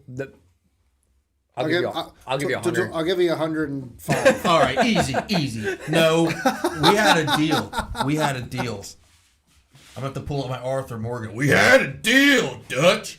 We did have a deal. And Martin, I can give you that tomorrow. Let's still plan on Sunday. Bring it to the meeting on Sunday, and I'll. Is that square up Red with Dead you. Redemption? Yes, Red Dead Redemption. Dude said the entry fees for the Flats Trail $400, so it's good, but it's not really that much. I mean, to be fair, like $400, they could give you nothing. Getting $400 back is pretty. I mean, if you won AOI, you probably want some money. Yeah. So essentially, you fished the year for free. So I looked up my helps the profit margin. I built my schedule based on my work schedule and this new job for the military and everything, and like I'm not going to be able to fish any trails at all this year. No. Like I'm just going to have to jump in a tournament when I can. Like there's going to be like with no practice at all. Tournament fishing's gay. You can just figure out which one you want to fish. You'll fish with me. Yeah, I'm on the bay enough. Do we have a date yet for the SFT SummerSlam? I think I believe there is. It's May. I have it on my calendar. I'll tell you. Look, I'm just gonna say you should get into trophy bass hunting and just start slinging big baits with me all the May time. 17th. Damn, I can't fish it. I'm already fishing it with a friend of mine. So anyway, so brutal, man. The SummerSlam. yeah, When is it? May 17th? May 17th. Can't fish it. Damn, that sucks. I can fish it. Me and Mike Powers are fishing it. I can fish it. Fish it with Riverboat Rob. Probably fish it with Steve. That'd be fun too. I'll probably fish it with Steve. Like I looked at the Conowingo Open schedule. I asked Mr. Bryan to give it to me, and he did. But like I'm missing 4 tournaments this year. Sucks. But I mean, hey, if there's no work, there's no fishing at all. So Can you sub? Yes. Yeah. But I don't know if you can sub for. I think you get 2 subs. So Miles is going to have to fish 2 tournaments solo, which isn't going to happen because his boat still isn't running. And Now we have nothing to it. Miles. So hear me out. Hear me out. We have 3 or 4 in Maryland. First off, Miles isn't going to show up. He's going to sleep in. Secondly, I don't need him. Secondly, what if you just told the military to eat a dick and you fished it anyways? Then Tony goes to jail. Yeah. Okay. Do not collect $200. Military jail too. That can't be fun. I'd be at the Fort Dix military penitentiary. Oh God, you're gonna get locked up and go to Fort Dix? Which is where Diddy was, believe it or not, for a short time. Diddy? Yes. I'm pretty sure he was at the. Dude, what if you got caged up with Diddy for fishing SummerSlam? Shit. It's going to be more than 4 dicks. Yeah, exactly. No thanks. It's gonna be 10 dicks. So, what other things did we have? Do we have anything else on our list here? Gramster brought up winter boat builds. If anybody's got some winter boat builds going on. And then obviously the other two were from Little John, which we will talk about later in the future. What was the first one? Frank said he was going to go live from the water. I haven't seen Frank on the show yet today, though. Last minute upgrade type orders. Yeah, so we covered that. The top water lure tier list. We'll cover that closer to top water time. With all the new baits in the market, some older proprietary. So we talked about trolling motors, and then that seems to kind of be it. So now it's time to piss into the wind. Oh, I forgot to bring them with me. I got my koi keys in. Oh, you did? Oh, yeah, I kind of do want to see this. That would be. Check your hitch on the truck and the pins. That's a good one. That's a good. Oh, good grease the ball too. I never do that, but grease the ball. I do that a couple times a year. I've never actually greased a hitch ever. But which it's kind of pointless for mine because my ball's welded, so it doesn't make that big of a difference. But it does make a big difference. Like, so the reason that you grease the ball, if you have a ball that is bolted onto your hitch, from friction and your trailer turning, it can. You have a spam call. I do. I thought it was to keep the trailer from getting bound up when you're trying to put it on or pop it off. I mean, it helps with that, but mostly, like, the biggest safety reason for it is if from turning, like if you don't have grease on there, it can unscrew your. Oh, I got a good trailer upgrade. If you have an older boat, maybe a Bass Tracker or something older, like. Unfortunately, it's expensive to do it. Not expensive, but it's not cheap to do it the first time. Upgrade to the LED lights. It is so much better. You want a good upgrade that's not terribly expensive? Put backup lights on your trailer. Yeah, my Ranger trailer had it. I think the Bullet has it too. Yeah, the turning friction. Yep. So my Ranger trailer, I had the one-piece lights, and they were all sealed. So if you lost a reverse light, or sorry, not a reverse light, if you lost a brake light or a running light, you had to replace everything because it was all sealed. So what I ended up doing is I popped those out. I got that little rectangle with the oval thing, mounted that, and got the 6-inch LED oval lights. I never had a problem for 3 years. Never had an issue. Yeah, I have backup lights on the Skeeter trailer. That's like the best thing ever. Are they bright enough to actually see like from the truck? Yeah, I can see. So like when I come in, like if I fish in, say like a Thursday night or not, like I come home, like the biggest at the ramp, it doesn't make that big of a difference for me. They're not that bright, but like backing into my driveway in the dark. Oh, really? Wow. I guess because you can see the curb. Because I can see the edge of my driveway. Yeah. Like it gives me enough light that I can see the edge of my driveway. Yeah.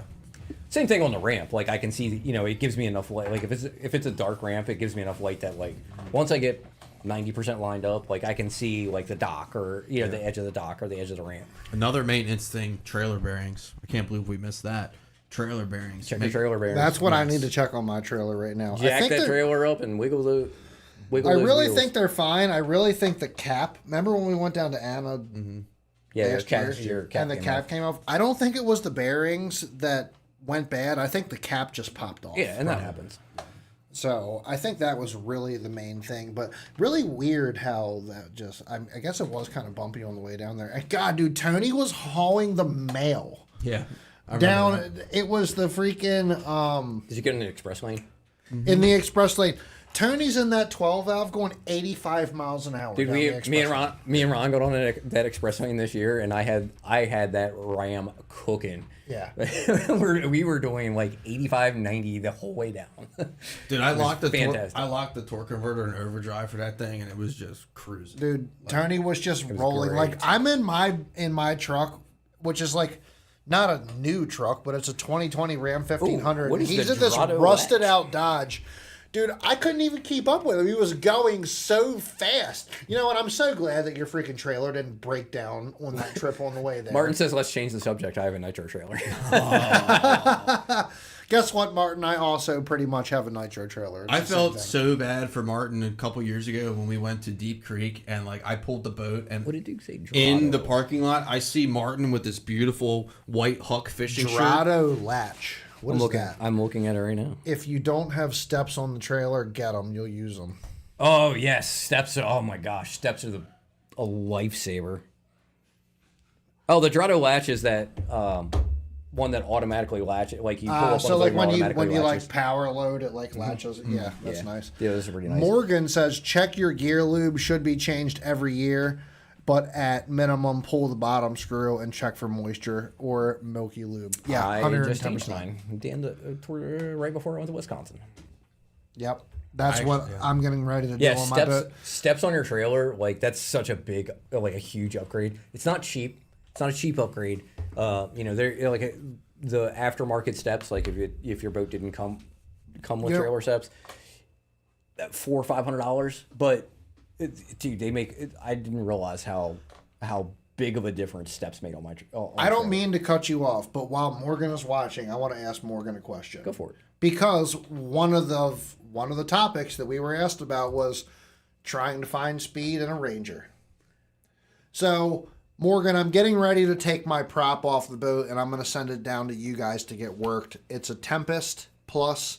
It's obviously a 3-blade, 23 pitch. I am looking for another. I'm looking for recommendations on another prop that you think would give me the lift that I need. As of right now, the water is breaking next to my console. I'm running at about 5,700 RPMs with that Tempest prop. And it doesn't matter if the boat is loaded or not loaded. Does not matter if the boat is loaded or not loaded. What do you recommend I do? Do Now, you the think weird I should thing- go down to a 22 pitch Tempest or maybe go to a Bravo or a Trophy Plus 4-blade? I don't think you need a Bravo. If you have a recommendation, throw it to me real quick. Obviously, it would help you a lot if you were able to ride in the boat. Now, here's the interesting thing is because I've driven your boat a fair amount. And Yes, you have. When you get it on plane for like, once it's on plane, the bow lifts great for like, until you hit like 30, 40 miles an hour, and then it falls on its face. So it's like the prop doesn't have enough bite. I really think you have a lot of prop slip because your rooster tail is very high. Scott says buy a glass boat. You'll get way more lift. Feel it's a set situation. Yeah, Okay. Chad kind of thinks that too. I do, in a way, kind of think that. I think the prop might be up too high and it's losing bite. But I am also running a 6-inch Atlas jack plate. And it's buried. It's buried. The moment that you rise it up, that you raise it any higher, you lose everything. So it needs to be, it's almost like it needs to just be as lower. But I only have one more hole that I can go down on the jack plate itself. The jack plate can go down one more hole, and that might be 3/4 to an inch. But That can makes make a huge difference. It could, yes. It definitely could. And to be honest with you, remember when I sent it back to Ranger and they said it had a hook in the hull? Yeah, I don't think it ever had a hook in the hull. I think it was set up completely wrong. So now we're kind of at that point where it's just like, dude, I really just need to I need to take the boat down to just Morgan and just let them run it. So and I- figure out what the hell's wrong with it. I saw like your exact boat on for sale on Marketplace the other Yep, day. 3/4 of an inch is one hole. See if it's still on here. It So- kind of needs to. It either needs to go down that one hole, or something is, or it needs to go to a whole different jack plate. I'll ride down with you when you want to go. So I thought this was funny because I was going to send this to you and be like, oh, I guess it looks like you're holding on to your boat for a long time because it's your exact boat, 2023, and the guy wants like $19,000 for it. 24. So anyway, he he puts in the advertisement just boat has a few dings. So I'm like, okay, let's take a look at these pictures. This you'll find this hilarious. It looks like it fell off The trailer. whole side of the fucking boat is caved in. Let me see that. Holy shit, dude! What did he hit? Yeah. So Morgan, It just says a few dings. hang on a second. My Hang on a second. Morgan says he ran aluminum Ranger yesterday, the 18.8, 115. It ran 49. Mine is running 48 miles an hour consistently with a 150. Yeah, So your boat's something definitely is running wrong.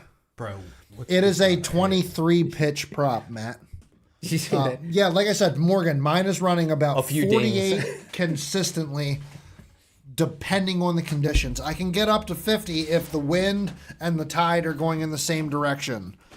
but I'm running 48 consistently with the 150. So something is wrong, and I cannot figure out what that is. I didn't even It's make either it to the setup or the prop just doesn't have the lift that I need. So I got to figure that out. I didn't even make it to the front of the boat. So Jesus Christ, look at that shit. at this point with God damn it, Paul. This is shit. But it's just got a few dings. The prop is a 2021. The whole boat has 75 hours on it. The engine has 75 hours on it, period. It's running about 5,700 RPM, wide open throttle, 6,000 is max. I know how to fix your boat. At this point, do you think that I should bother sending the prop down to you, or should I just bring the whole damn boat down to you, Morgan? Because Propeller Dynamics is, I have faith in you guys. I know you guys know how to set a boat up. So, let me know what you think I need to do, and that's what we're going to do, because I'm just ready to, Adam says sell it. I'm just ready to get this boat where it needs to be. We'll get it figured. It'll get figured out. When I get my bullet back, we'll just plan a weekend. So there it is. Bring we're the gonna whole plan it. We're gonna bring the whole damn rig down to Morgan. I'll take That's what my we're boat gonna down. do. You take your boat down. We'll spend a weekend down there. All right, I'm good with that. We should try to. I know you guys are super busy right now, Morgan. We should try to set it up at a time that works, where we can maybe go live and do an interview with you while we're down there. If you're willing to, maybe show us the shop. That would be great. Yep. All right. Just bring it all. That's what we're gonna do. I'm gonna bring it down. All right. Yep, film a little. I'm definitely open to that. Heck yeah. The man has spoken. That's what we're going to do. I'm going to get in contact with you and figure out what the best time to do that is. You're the man. Thank you so much for that. You're probably going to have a bullet coming down on the same weekend with a Pro XS now instead of an XB. Well, hopefully yours runs good when you get it back. So the Powerhead got delivered this week. As soon as it's put on, it's good to go. So I fully expect within the next 2 weeks. But I got a 10-hour break in, so realistically, I probably won't be fishing till end of April. We're going to be fishing on my boat fishing for a while. What's that? No, you'll be fishing off your boat. Well, I know. Because you'll go out and you'll break it. You'll do what I did, and you'll go out and you'll do 3 hours of break in, and you'll be like, yeah, this fucking sucks, and now I'm gonna go catch some fish now. Morgan says I like to party. Thank God. We're going to have a great time. One of the comments, another one of the topics that was brought up to us from our viewer base was Gromster. He says, winter boat builds. Anybody drop too much money on a winter boat build? Dude, Adam dumped some money into that older John boat that he had. It's called Mom's Toy. Classic. And it is a 16-foot V-bottom John boat. I'm not sure what it's rated for. He put a 20 horsepower Tohatsu on it? Or 30 horsepower? 40 horsepower. What'd you put on it, Gromster? Have a good night, Duke. He put a Thanks for joining, Duke. Thanks for Appreciate joining, it, man. Duke. Appreciate you. Is it rated for 50-inch stripers? Yeah, right. Yes. Because I know Yes. that there's going to be some 50-inch stripers. pulling Yes, that thing it's around. rated for 50-inch stripers. He put a new motor on the back of it. He put an Alltrex on the front of it. A brand new, nice aluminum. He put a 30 horsepower on the back of it. A brand new, nice aluminum deck on the front of it with hatches from Matt Downs with Trick Tins. Shout out Matt Downs with Trick Tins. He's got everybody hooked up here in Harford County that's doing builds, from Rob to Adam to some of the other guys that watch the show. He's got hatches from Trick Tins in the boat. Frank said he just repowered with a new 4-stroke. What kind of boat do you have, Frank? Morgan wants to know. He can probably give you some pointers on where to start. Good one. Yeah, that Adam always does sick stuff. I love watching Adam on Facebook build random jet skis and stuff. I've always said so entertaining. Adam is one of the most mechanically smart and inclined people I've ever met. It's just like he's so good. I absolutely I can put a jet ski motor in a tracker. Yeah, he takes the time to do it, and he does it pretty good. I gotta say, like, I looked at pictures of the aluminum deck that he built in the front of that John boat, and it's a very clean work. It looks very, very good. So shout out to Gromster. I'm looking forward to seeing that boat out on the water this year. Hopefully, he comes to a couple of the Thursday nighters. My only request for Adam is to actually do the rebuild that you're saying you're going to rebuild before you actually sell the jet ski. Because it always ends up he's like I see him on post on Facebook. Yeah, pick this up, gonna restore it, and then like 2 weeks later he's like, oh well, that one's on its way. like it's gone. I always enjoy Grom's Facebook posts of him, restoring the old jet skis and stuff. I gotta say, really dude, cool. Running 30 miles an hour with that boat, with the 30 on the back of it, with baits and gear and everything, like, that's pretty good. That's pretty quick for a John boat out of a tiller. To Croxton. Croxton does good work. I had him do a prop for my champion. Ran awesome. They're up in the Northeast, right? Illinois? Okay. Somewhere in the Midwest. Somewhere like that. Well, I gotta say, after he said I'll finish a project one day. after talking to people and seeing some of the work, I will always send my stuff down to Propeller Dynamics. So with Morgan on here, I have a question. I saw something interesting. Actually from I think it was from Russell Marine. And he made a video the other day saying, hey, for those of you guys running the Yamaha T3 props, and you're wondering why you need to go down a pitch compared to your T2s, the T3 weighs like 11 pounds heavier or something like that. It's significantly heavier than the T2. So, out of curiosity, like I kind of had an idea, but I wanted to ask Morgan. Like Morgan has some great comments right now that I don't even understand. He says, heavy 23 Fury, moderate to light 24 Fury. Make sure you're getting 100% on G3. We have a few around 74 to 75 consistently. He says, light, they will run. Any weight will kill the lift. Fury helps that. Yeah. So he's talking about a light load or a heavy load. Okay. Or a moderate load. But yeah, I just thought that was curious that the T3 is so much heavier. And it makes sense because it's more, your engine's got I guess it has to move more mass to, because the prop weighs more, right? Right. So makes sense that you might have to go down a pitch with those. There he is. There's Little John. We got Little John in the house. T3, the blades are much thicker in the trailing edge, and they are slower on front. Okay. Yeah, that makes sense. I'm actually thinking about putting a Bravo on my Skeeter. I gotta check and see if I got that one. I have to when Tony gets his boat back or if he has it, I'm gonna throw his Bravo on my Skeeter and see how it does. Just from talking to a couple of other people that have ran Bravos on my hull, so that appears to run quite a bit better.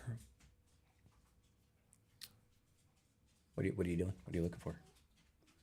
Where Morgan said that he ran the 18.8. That's way up. Is it? So it was an 18.8 with a 115, ran 49. Yeah. So Morgan, you said you ran an 18.8 and it ran about 49 miles an hour. What did you do to the boat? Was it a setup issue with that boat or was it a prop issue with that boat? I'm guessing it was all in the setup. Yeah, that's what I'm assuming too. The Ranger aluminum hulls are incredibly inconsistent. They're very, very inconsistent. I feel like that's aluminum hulls in general. Yeah, I would agree. I feel as though you don't have those problems from. Well, I feel like it's just the nature. It's the nature of how they're made, right? Right. So like if you take like a 721 Phoenix, they're generally all going to be relatively similar because they're molded out of the same molds. Right. Yeah, but when you're looking at like Gator tracks or express boats, I feel like you don't have the same problems as when you're looking at Ranger. No, I think their quality control is a lot better. Yeah. But, just versus the nature of how it's built, you're welding up aluminum, so you may not get the exact same angles every time. Right. Versus a a glass boat where it's they're all molded to the same mold, and they're you get a lot more consistency out of it. That's the way that I see it. But who knows? I could be wrong. I don't build boats. I just run them into things.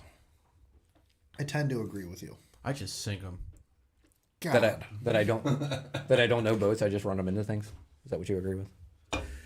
I even thought about uploading one of your pictures of you standing on the front of your boat while it was sunk at the bottom of the St. Lawrence tonight. Mm-hmm. I wish you had gotten a picture standing on the nose of your boat, like saluting like you were going down with the ship. I did go down with the ship. I went down with the ship. God, dude. To this day, I still think about that, and I'm like, To be fair, if you I would have swam underneath the boat and let it pin myself to the bottom, because that would have been so terrible. Had you gotten that picture, greatest social media profile picture like ever. Yeah. Like you missed a great opportunity. I know. I wasn't really thinking straight about that. I was more so thinking like almost like flipping a jig into the toilet. That was pretty good. I like that. It's pretty good. Into the Potomac. It was the Potomac. It's going straight to the Potomac. I don't know Had what a else to 4-inch say. bobs all the way down, running aluminum 3-blade. He was in for running issues, didn't touch the setup, just checked to make sure the engine held RPM. Okay. Right on. Sometimes I feel like I feel like it's not so much the 6-inch jack plate that is the issue. I feel like it is where the jack plate is mounted. Like that it's mounted too high. That is the issue. It's like this particular hull just wants that prop as deep down into the water column as it can get. Yeah, well, I'm telling you, awesome. Like it's got bite until it doesn't. Like it has bite, the rooster like, tail, and out. Then it's like and then it blows out. It's essentially yes. Yeah. It's weird. I'm just ready to get it where it needs to be. A lot of people say sell it or whatever. I'm not ready to sell it and try to buy another boat. Like I just don't feel like going through the freaking hassle of all that. I just want to get it right and I want to run it. So Big John wants to know when they're getting back on the show since now they're back from Okeechobee. Shit, man, let's set it up. In next week, 2 weeks, we could do it. Crumb says not enough horsepower to get it up. Yeah, let me put a 250 on the back of that. Schedule them for the 27th. Because I won't be here. Because I have a tournament. That's the day after is my first tournament. So I'm definitely open to get everybody backed. To get everybody on the show from the Okeechobee. It'll be good to have Steve and both the Johns come hang out on the show talking about Okeechobee. Yeah, I think that would be cool. I just figured they could fill in if I'm not going to be here, they could fill in. Well, and it'll just be nice to have the space if you have extra people on too. Yeah. Yep, got to have a little bit of extra space. That being said, though, we have 4 microphones, so we can figure it out. Yeah, we can make it work. I'm just gonna have to get some sleep. Got to get used to my fishing tournaments on no Little sleep. John says if it's losing its bite, it's too high. There's a lot of different variables, though. Frank says, I got off the river in time to join the show. Feels great cracking some small. Where were you fishing, Frank?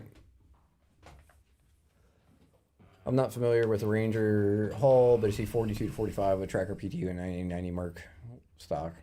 Yeah, so 42 to 45 running a 90 horsepower, and I'm running a 150 and running 48. Obviously, there's something wrong. I should be running... Dude, I'd be tickled to death if I could run 55 and just have the water breaking back behind me. Frank was fishing the Allegheny River. Where is that? It's up near Pittsburgh. Western Pennsylvania, yeah. It runs through Pittsburgh. That's a river that's like it times a year. It seems like it cranks out some pretty good fish. Yeah, how'd it go when the Classic was there? Probably not good at all. Well, that's just the way things work.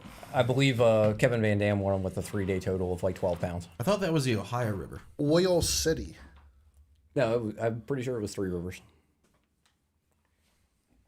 The only reason I know anything about the Allegheny is because that guy that we ran into that day, Nathan Quince, posts a lot of videos from it. Mm-hmm. And like in the fall, it seems like it cranks out some pretty decent fish.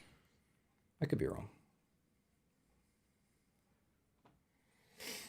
Darla says, hey guys, I can't watch you guys tonight because every time I do, I have fishing dreams. Those are great dreams to have. Yeah, those are really, really Pittsburgh's 3 rivers. Oh, okay.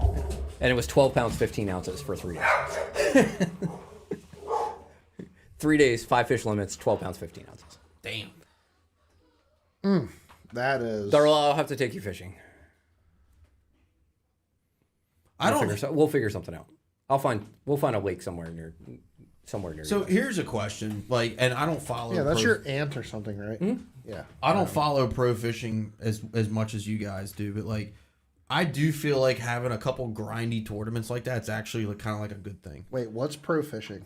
Yeah, well, I'm just saying, like, I don't. I mean, grindy tournaments are one thing, but grindy tournaments where you're catching 50 11-inch bass, like. Yeah.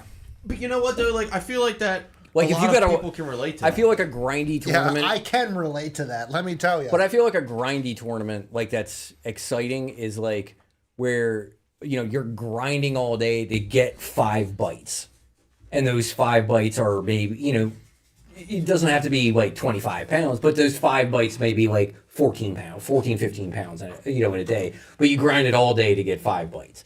I think those tournaments are good. Dinkfests, where you're catching 50 12-inch fish, and you're calling for a half of an ounce every 5th fish, and you called 18 times throughout the day, and you went from 8 pounds to 9 pounds. That just sucks. There's nothing fun to watch about that. So I hear you, but I also feel like a lot of people can relate to that a little bit more because like a lot of fisheries just suck. Like there's a lot of fisheries. Not that bad. Yeah, but a lot of them aren't great. Like we're used to the But you can Potomac go to and like the Upper Bay. Like those I are feel great like fish. I feel like more people go to farm ponds than go to these lakes. And like I can go to a farm. You can go to a farm pond and have no problem catching 5 2-pounders. I don't know. Think about like the Eastern Shore. I mean, like guys that are like that fish the Eastern Shore religiously. Like, the biggest bag I've heard of on the Eastern Shore in the last couple of years was 16 pounds on the Nanticoke. You know what I mean? Like, I feel like the guys that fish those types of fisheries that just don't have big bags are going to love tournaments like that because, finally. Because, like, I mean, if you live on the Middle Eastern Shore and you're like a club guy and you fish from the Chop Tank to the Pocomoke and the biggest bag you're going to maybe see a year in a team tournament is like 12, 13 pounds. What's going like, on, you can Brew relate Tank? a little bit more to that. But that a single 5-fish bag on the Pocomoke or on the Nanticoke on those Eastern Shore rivers is bigger than what they caught for 3 days. Yeah, I can see that. So Like, maybe like a little bit more than what they were doing. They're but weighing still. in 4-pound limits. Yeah, that's not good. Like that's what it took to win. It took 4-pound limits to win. I mean, what about like the Sabine? Like the Sabine's a little bit. I like kinda the more Sabine. What I'm talking about. Yeah, I mean you get half the field catches 10 pounds, a couple people catch 13, 14 pounds. Great. That I totally fine with that. Yeah. Like I think that's more what I'm talking about. Like cuz I think every year when they go to the Sabine, people are like, I don't know why they come here, but I'm like, you got to realize that there's a lot of fisheries and a lot of places in the country where guys are fishing that are more weight-wise closer to the Sabine versus what we fish every week in the Upper Bay. Yeah, I mean, I thought like 10 killer was really good. Weights weren't huge. Lake Martin just recently, like the weight series this year. It took 15. It took like 15 pounds a day to win that. Is that the Koike tournament? Mm-hmm. Okay. Well, I think those types of tournaments where it's not 26, 27, 28. Where 27 people are blasting 20-pound bags. Where I feel like those types of tournaments, it's where like a smallmouth tournament on the St. Lawrence. Mm-hmm. Like it's cool to watch. It's cool to watch, but the deciding factor is who caught a 6.5 pounder. It kind of makes you upset when you watch a St. Lawrence tournament and then go fish Conowingo the next weekend and cash a check with 9 pounds. And you're like, damn it. I wish we had bigger fish. I fished the St. Lawrence, and my weights that I had on the St. Lawrence, they had a Toyota Series the next week. BASS goes where they get paid too. My weights would have put me in the top 10 of or not the Toyota Series. It was either a Toyota Series or the Pro Circuit was there. That would be pretty cool. It says my weights from the 3 days would have put me in the top 10. Really? I was like, wow, that makes me feel good. Having a team series at the pro level would be really cool. Well, they tried that. Yeah, they tried that. Everybody got scammed out of a bunch of money. Yeah, they tried that. Well, so Bassmaster is actually doing a team thing. So they're doing it's kind of neat. It's a 4-team, so it's eight pros, Tuesday nighter. Oh wow, that's. They're having a professional Tuesday nighter. Where? Just anywhere? I think the first one's going to be on Table Rock. Okay. So how do they like? I mean, obviously it's not at the same place all the time. So like, how do they? I don't know what they're doing, how they're doing it. I don't know the specifics of it. I just saw the people that were going to be involved for the first one on Table Rock. Let me pull this up here, and I will tell you. That's kind of neat though. Like, I don't know. I feel like if you watch pro fishing enough and like every tournament's won with like 20 north of 25 pounds, it's just like. So they're calling it Tuesday Night Live. The first one is going to be Drew Cook, Drew Benton, Kyle Welcher, Brian New, Chris Johnson, Mike Iaconelli, Jason Christie, and Kyle Patrick. Oh, that'll be kind of cool. Which, like, they're all enjoyable people to watch. Like, they're all great on camera. They're all hammers. Like, they're on the elite. Anybody, like, people talk. So, you got a lot of keyboard warriors that talk about, like, oh, he only finished 75th in AOY last year on the Elite Series. 75th. Yeah, like, I don't. In the whole country of professional anglers. Yeah, he will still come to your home lake and beat the brakes off of you. That guy that got kicked off the Elite Series after 2 years will still come to your home lake and beat the brakes off of you. Yeah. Like, most people, I think, don't understand just how good and it doesn't matter if you're talking BASS or you're talking MLF. Most people don't understand just how hard it is to even make it to that level. Trick 10 says, do you guys have a guest for next Friday? Sounds like we now. Sounds like we have a guest called by the name of Matthew Downs. Yeah, sounds like we have a guest from Trick 10's coming on next Friday. I'm down with that. Jim, I want Iaconelli and KVD on the same boat. You're not part of the community, and he just pushes him off the boat. That was exactly what I was about to say. Weren't they on like the same team too? Or like because back then Toyota. they had like sponsored teams or whatever. Well, they were both sponsored by Toyota. Okay. It was funny when Ike got inducted into the Hall of Fame. They were at an expo somewhere, and KVD had these shirts made for his TV show that on the shirt it was like the Kevin Van Dam experience, be part of the community. And so he comes up to Iaconelli and he's like, "Hey Ike, like congratulations on getting inducted into the Hall of Fame. Like I just I wanted to give you something." And he holds out the shirt, part of the community, and said, and tells him like, "I guess you're part of the community now." That's funny. It was so funny. And Ike probably I like shit like hell that. Yeah, Matt. You know what I mean? Like, yeah, we're down with it, Matt. Let's set it up for next Friday for sure. We're in.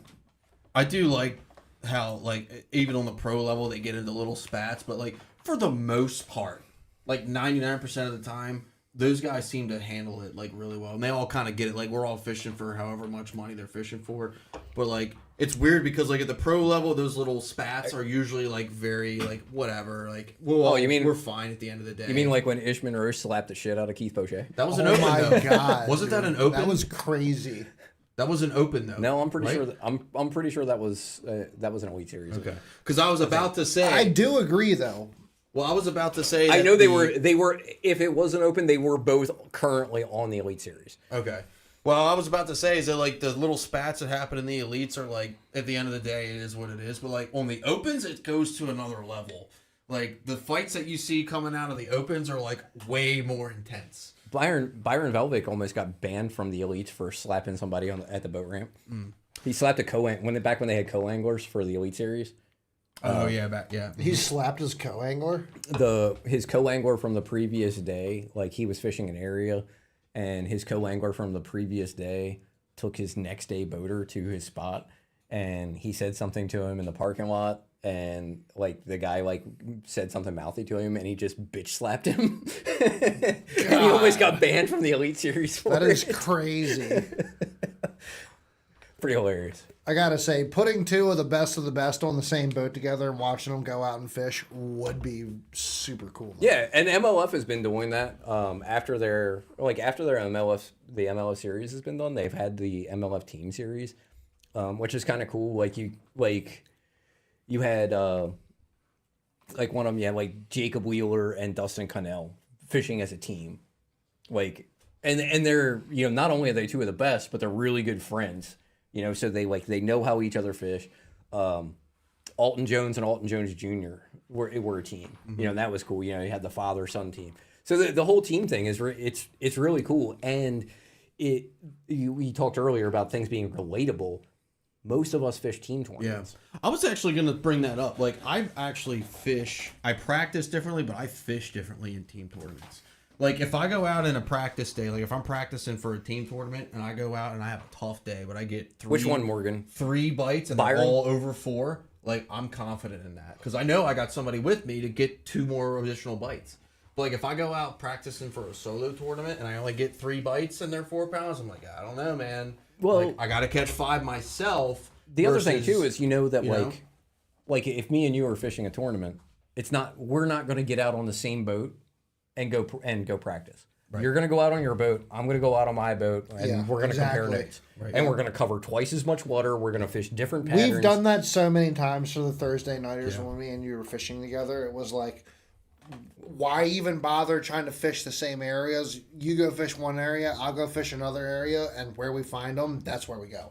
Well, and then, too, it's not like that you need to go to this area or this area. You can go to both, but, compare notes. Right. When you figure out, me and Jason were talking about this yesterday. We were bullshitting when I was driving home. Obviously, our fishing styles are completely different. Like when you compare those notes, and Tony says, I caught him doing this on this type of structure, and you go, I caught him doing that on this type of structure too, and then you're like, bing. Right. Well, I caught him in a completely different area of the lake than you did, doing the same exact thing, fishing the same exact place or the same exact type of stuff. Now we have a pattern, because you can cover twice. Yeah, when Velvik said, I'm pretty sure that was on Falcon. Damn. Yeah, Falcon, I agree with that. Falcon Lake, where's that? Texas. It's on the Mexico-Texas border. Gotcha. And the funny thing about it is, if you go into the Mexico part of Falcon, it's pretty much like an at your own risk type of thing. Yeah, they don't recommend that. Yeah, people have been killed going to Mexico Lake Falcon and just disappeared. It happens. In the middle of the river? Well, I mean, they'll go into a cove and then they just never come back. Somebody, I can't remember. What the fuck? I was listening to somebody. You me the Mexicans are just sniping them off the boat? It's cartels, but yes. So when they, but why would a cartel even bother doing that? Well, maybe they don't know. They just see a fast boat going in, think they're running drugs, and next thing no, it has nothing to do with it. It's territorial. It's just territorial stuff. That is crazy. And there's no protection. I can't remember. Somebody was one of the pros was fishing a tournament down there, and they broke down. I can't remember. It might have been Denny, but their boat broke down, and they called Denny Brower. Yeah, they called the Coast Guard, and they essentially told him whatever he was on the Mexico side, and they were like, whatever you do not put your boat on land. Do not beat your boat. We will not come help you if your boat is in Mexican owned land. It almost sounds like for the just sake of safety, they should probably not be running tournaments off that lake. Yeah, but there's big ones. 40-pound bags. That's where.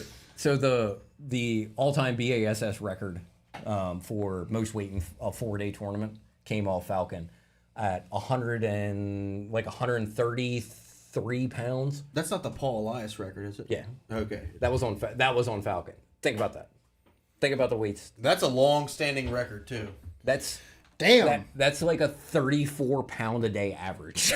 So there's a couple comments I want to get to here. Little John says, Dad fished Falcon, and the tournament director told him, if you go to the Mexican side, you're on your own. Yeah. That's wild. Yeah.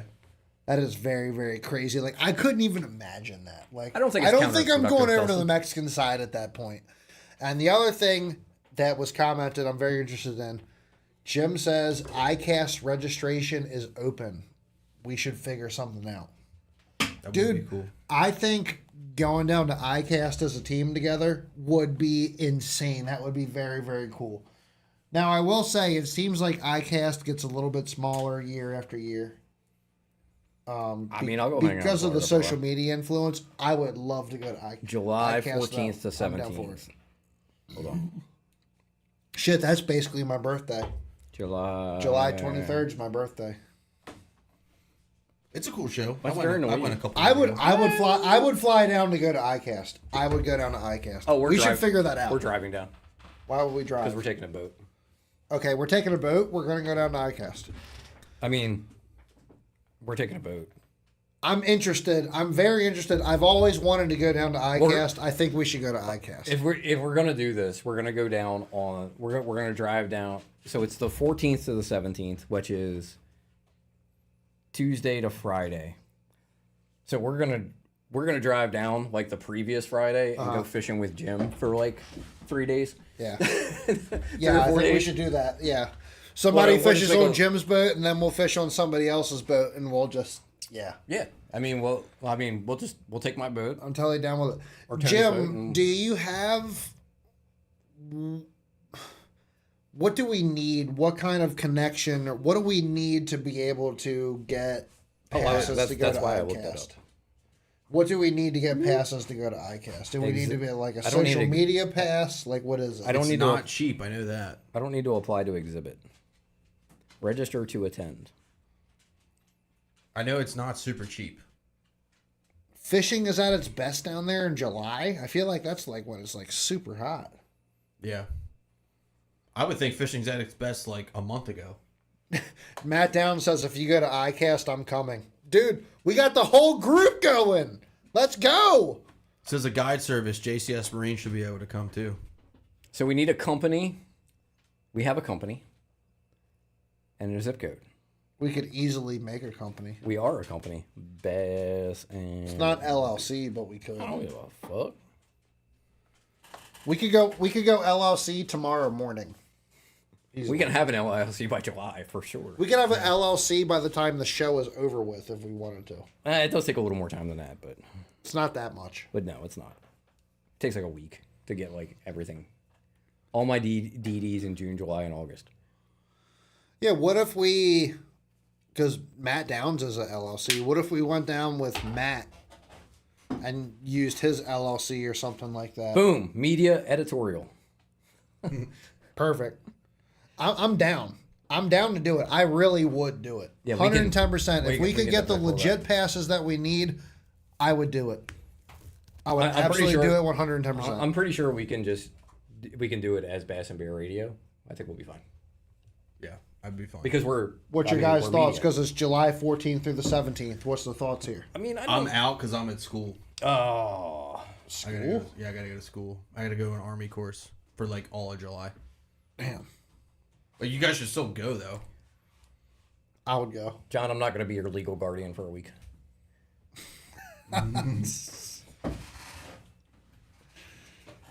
We'll talk more about it. Yeah, we should talk more about it. I'm down. It looks like we could definitely probably connect with Matt and head down. We'll pick him up on the way. Yeah. Can you get away for a week? We'll take Matt. If Tony can't go, we'll take Matt fishing with us. Screw Tony. I'll be in South Carolina, Fort Jackson. I'm telling you, dude, you should just tell them to suck your dick one time and it was just, you'd be fine. It would only take one time. You'd only tell them one time, and then you'd be done. You'd be Like if I'm fucked. doing it, like I said, Jim. Really? Because I'm pretty sure in whatever meeting you were talking about earlier, you told somebody to fucking fuck themselves or whatever it was. Well, that was because they pissed me off. But yes, That's hilarious. Me and Paul were in here laughing. Jim, if we're just no, it was he said something he was naming off people and he was like, however the fuck you say his name. oh yeah, yeah. Jim, if we do come down, we're gonna come down early and we're definitely gonna fish for a couple days, for sure.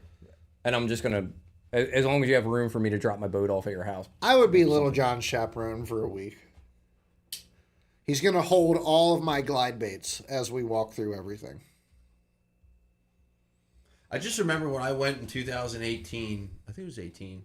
There was the outdoor technologies booth that I was working at was immediately next to the carrot sticks booth, and I was like, "Ooh, orange rods." Is that where you fell in love with carrot sticks? Yeah. I'm down. I think we need to make this happen. I think we really need to make it happen. What's playing with that? Like, I have to just, I can't just make this decision. Not like, live on the like, show. I need to, obviously I need to go home and talk to discuss this. Candace. With, yeah, I hear you. I'm gonna have to talk to Caitlin about it too, but I'm down to make Never it mind. happen. Never mind, guys. Maybe next year. It is a cool show though, but you can't buy anything at the show, which is actually a good thing because everyone would be bankrupt. I would go broke in like 10 seconds. Well, the funny thing of it is, like, they say you can't buy stuff, but I saw people like walking out of booths with rods all the time. I was like, They get like free samples, it sponsor samples. something I don't know. It was weird. It was weird. Yeah. It is a super cool Be a place, man. though. Jason says, "Be a man." We'll be celebrities. Hell yeah. I'm down. Let's go. It was a lot of fun. That would be a very sick trip to like leave down here, pick up Matt on the way down there, and then like drive down with Matt and like, Hell yeah. film everything with Trick Tins while we're at iCast. Meet up with Jim. Bring the like, lives? No. That's I'm not- literally like, Jim, what are you saying? dude. That's literally like doing everything we want to do on one trip. That would be so cool. Right. Like, we get to hang out with Matt. If we get down there early, we can fish headwaters with Jim 2 days. We could have somebody on Jim's boat, bring another boat down there with us. God, yeah. Well, that would give us that's the way to do it. We would have Saturday, Sunday, Monday to fish. Like, if we left Friday, we drive down on Friday, Saturday, Sunday, Monday to fish. Wednesday, Thursday, Friday, or whenever it is. Tuesday, Wednesday, Thursday, Friday. The last day is not a great day to be there because they start a lot of the vendors like their whole last day is just So Tuesday, Wednesday, Thursday, Friday is the show. Yeah, Jim, what are we supposed to do with the wives down there? Yeah, no, that's a terrible idea. So we have Tuesday, Wednesday, Thursday, Friday. So we can either drive home on Friday or drive home on Saturday. Yeah, it's not like not a big deal. I'm in for it. I remember on the last I've day, got plenty of PTO. Like, yeah, no matter to me. Me too. when I was there on the last day, like a lot of the vendors were gone. So if it's a 4-day show, you're gonna get really good the first 3 days, and then after that, like He said they can go to This the is beach. the beach. No, I don't. She would have no problems going to the beach. they can go to the beach here though. It's July. I'm not spending. I don't want to spend 14 hours in a car with Morgan other says people. feed them to the gator. John. John says they can clean the Airbnb. You guys are all gonna be in shallow graves. Oh, Wait, so first off, if anybody's going to be in shallow graves, it's going to be me after the fucking show right now. I'm waiting for Caitlin to comment. I'm waiting for her to walk past the door and stare at me. I'm sure. Is she here? Yes. Oh, I'm surprised she hasn't walked in. We've said her name. I Like can Sharpening promise you in the she's... kitchen, I sharpening a knife. promise you she's sitting in the living room right now listening to this whole thing.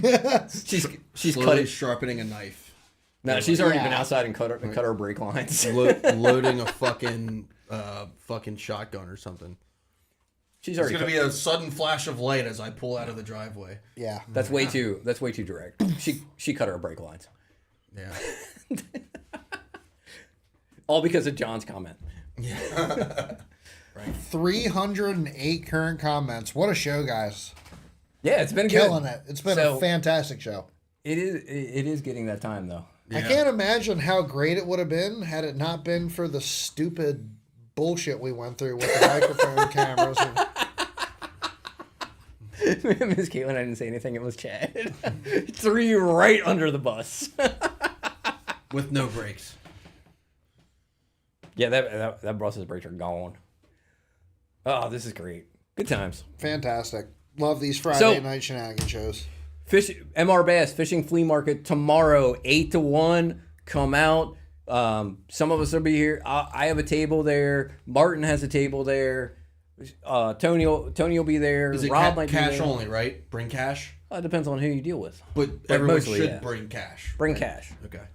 I mean, I take Venmo, PayPal, Zelle, however you want to pay me. Sexual favors. I am not. Well, it depends on what you look like. I'm not picky about how I get my money. We can make. If you want to PayPal me and like pay in 4, I don't care. We will set it up. Just get me my money. I don't have anything that dude. expensive, All I'm though. thinking about right now is the Bass and Beer Radio takeover at iCast. Oh God, it would be fantastic. What if we hooked up with freaking Thomas to go down there? You know what the problem would be? Like Thomas, me and Matt you, Downs, Jim. me and Oh God, me and you, we would be arrested by the end of the week. me and you with our terrible anxiety, like as when we walk into the building, and then just like we just like don't talk to anyone. Come say hello. Venmo and PayPal accepted. Hell yeah. Me and Martin. If you shop with me and Martin, we accept Venmo and PayPal. I wanted to buy that gear that Martin had like 2 years ago. Now I'm way too fat for it. I have the same gear for sale. Pretty much. The The hook ring gear. yes. Yeah, I have a set for sale. Cheap, $75 for the set.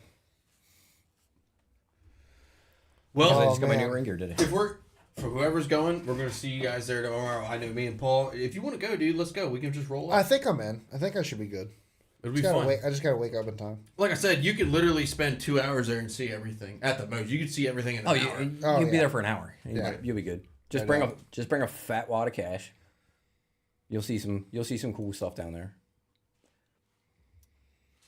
Well, what else I we did got? see somebody had it. Yeah. There was somebody in there that had some Jackal Dinkles. Yeah. It'd be tight. Jack all dingleberries. Yep. Yep. Jacket's Either still way. available. Bid sold. Oh, you had some underarm. I have a set of hook ring gear.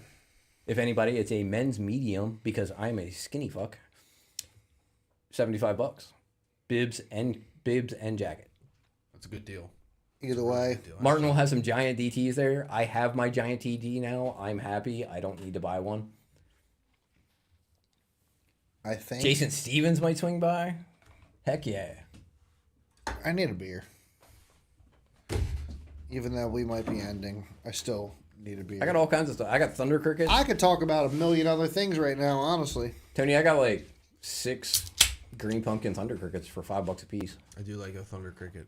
I can hold them for you if you want them. You gotta have Thunder Crickets. Don't hold them, but I'll see you there tomorrow. If they're still there, I'll probably Jackhammers, grab 'em. Thunder Crickets, and The then jackhammer- obviously you got like if you can get a hold of the Jackals or The jackhammer- Raids. Oh my God, no, the Jackalls. I was just saying my jackhammers are gone. Remember, Right. Frank bought this.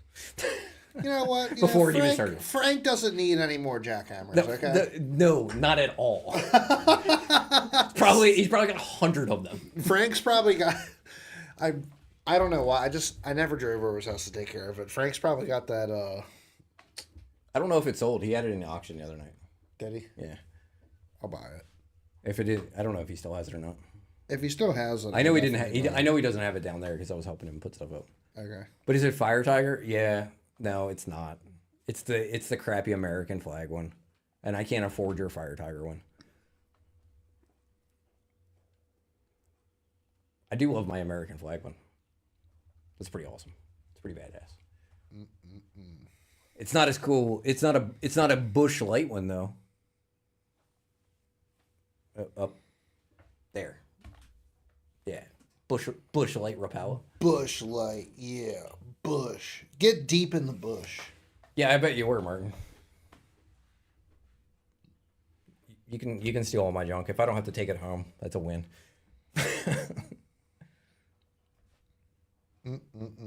I know, Martin. You offered it to me at a really good price last year, and I just couldn't pull the trigger on it because I spent too much money on other shit.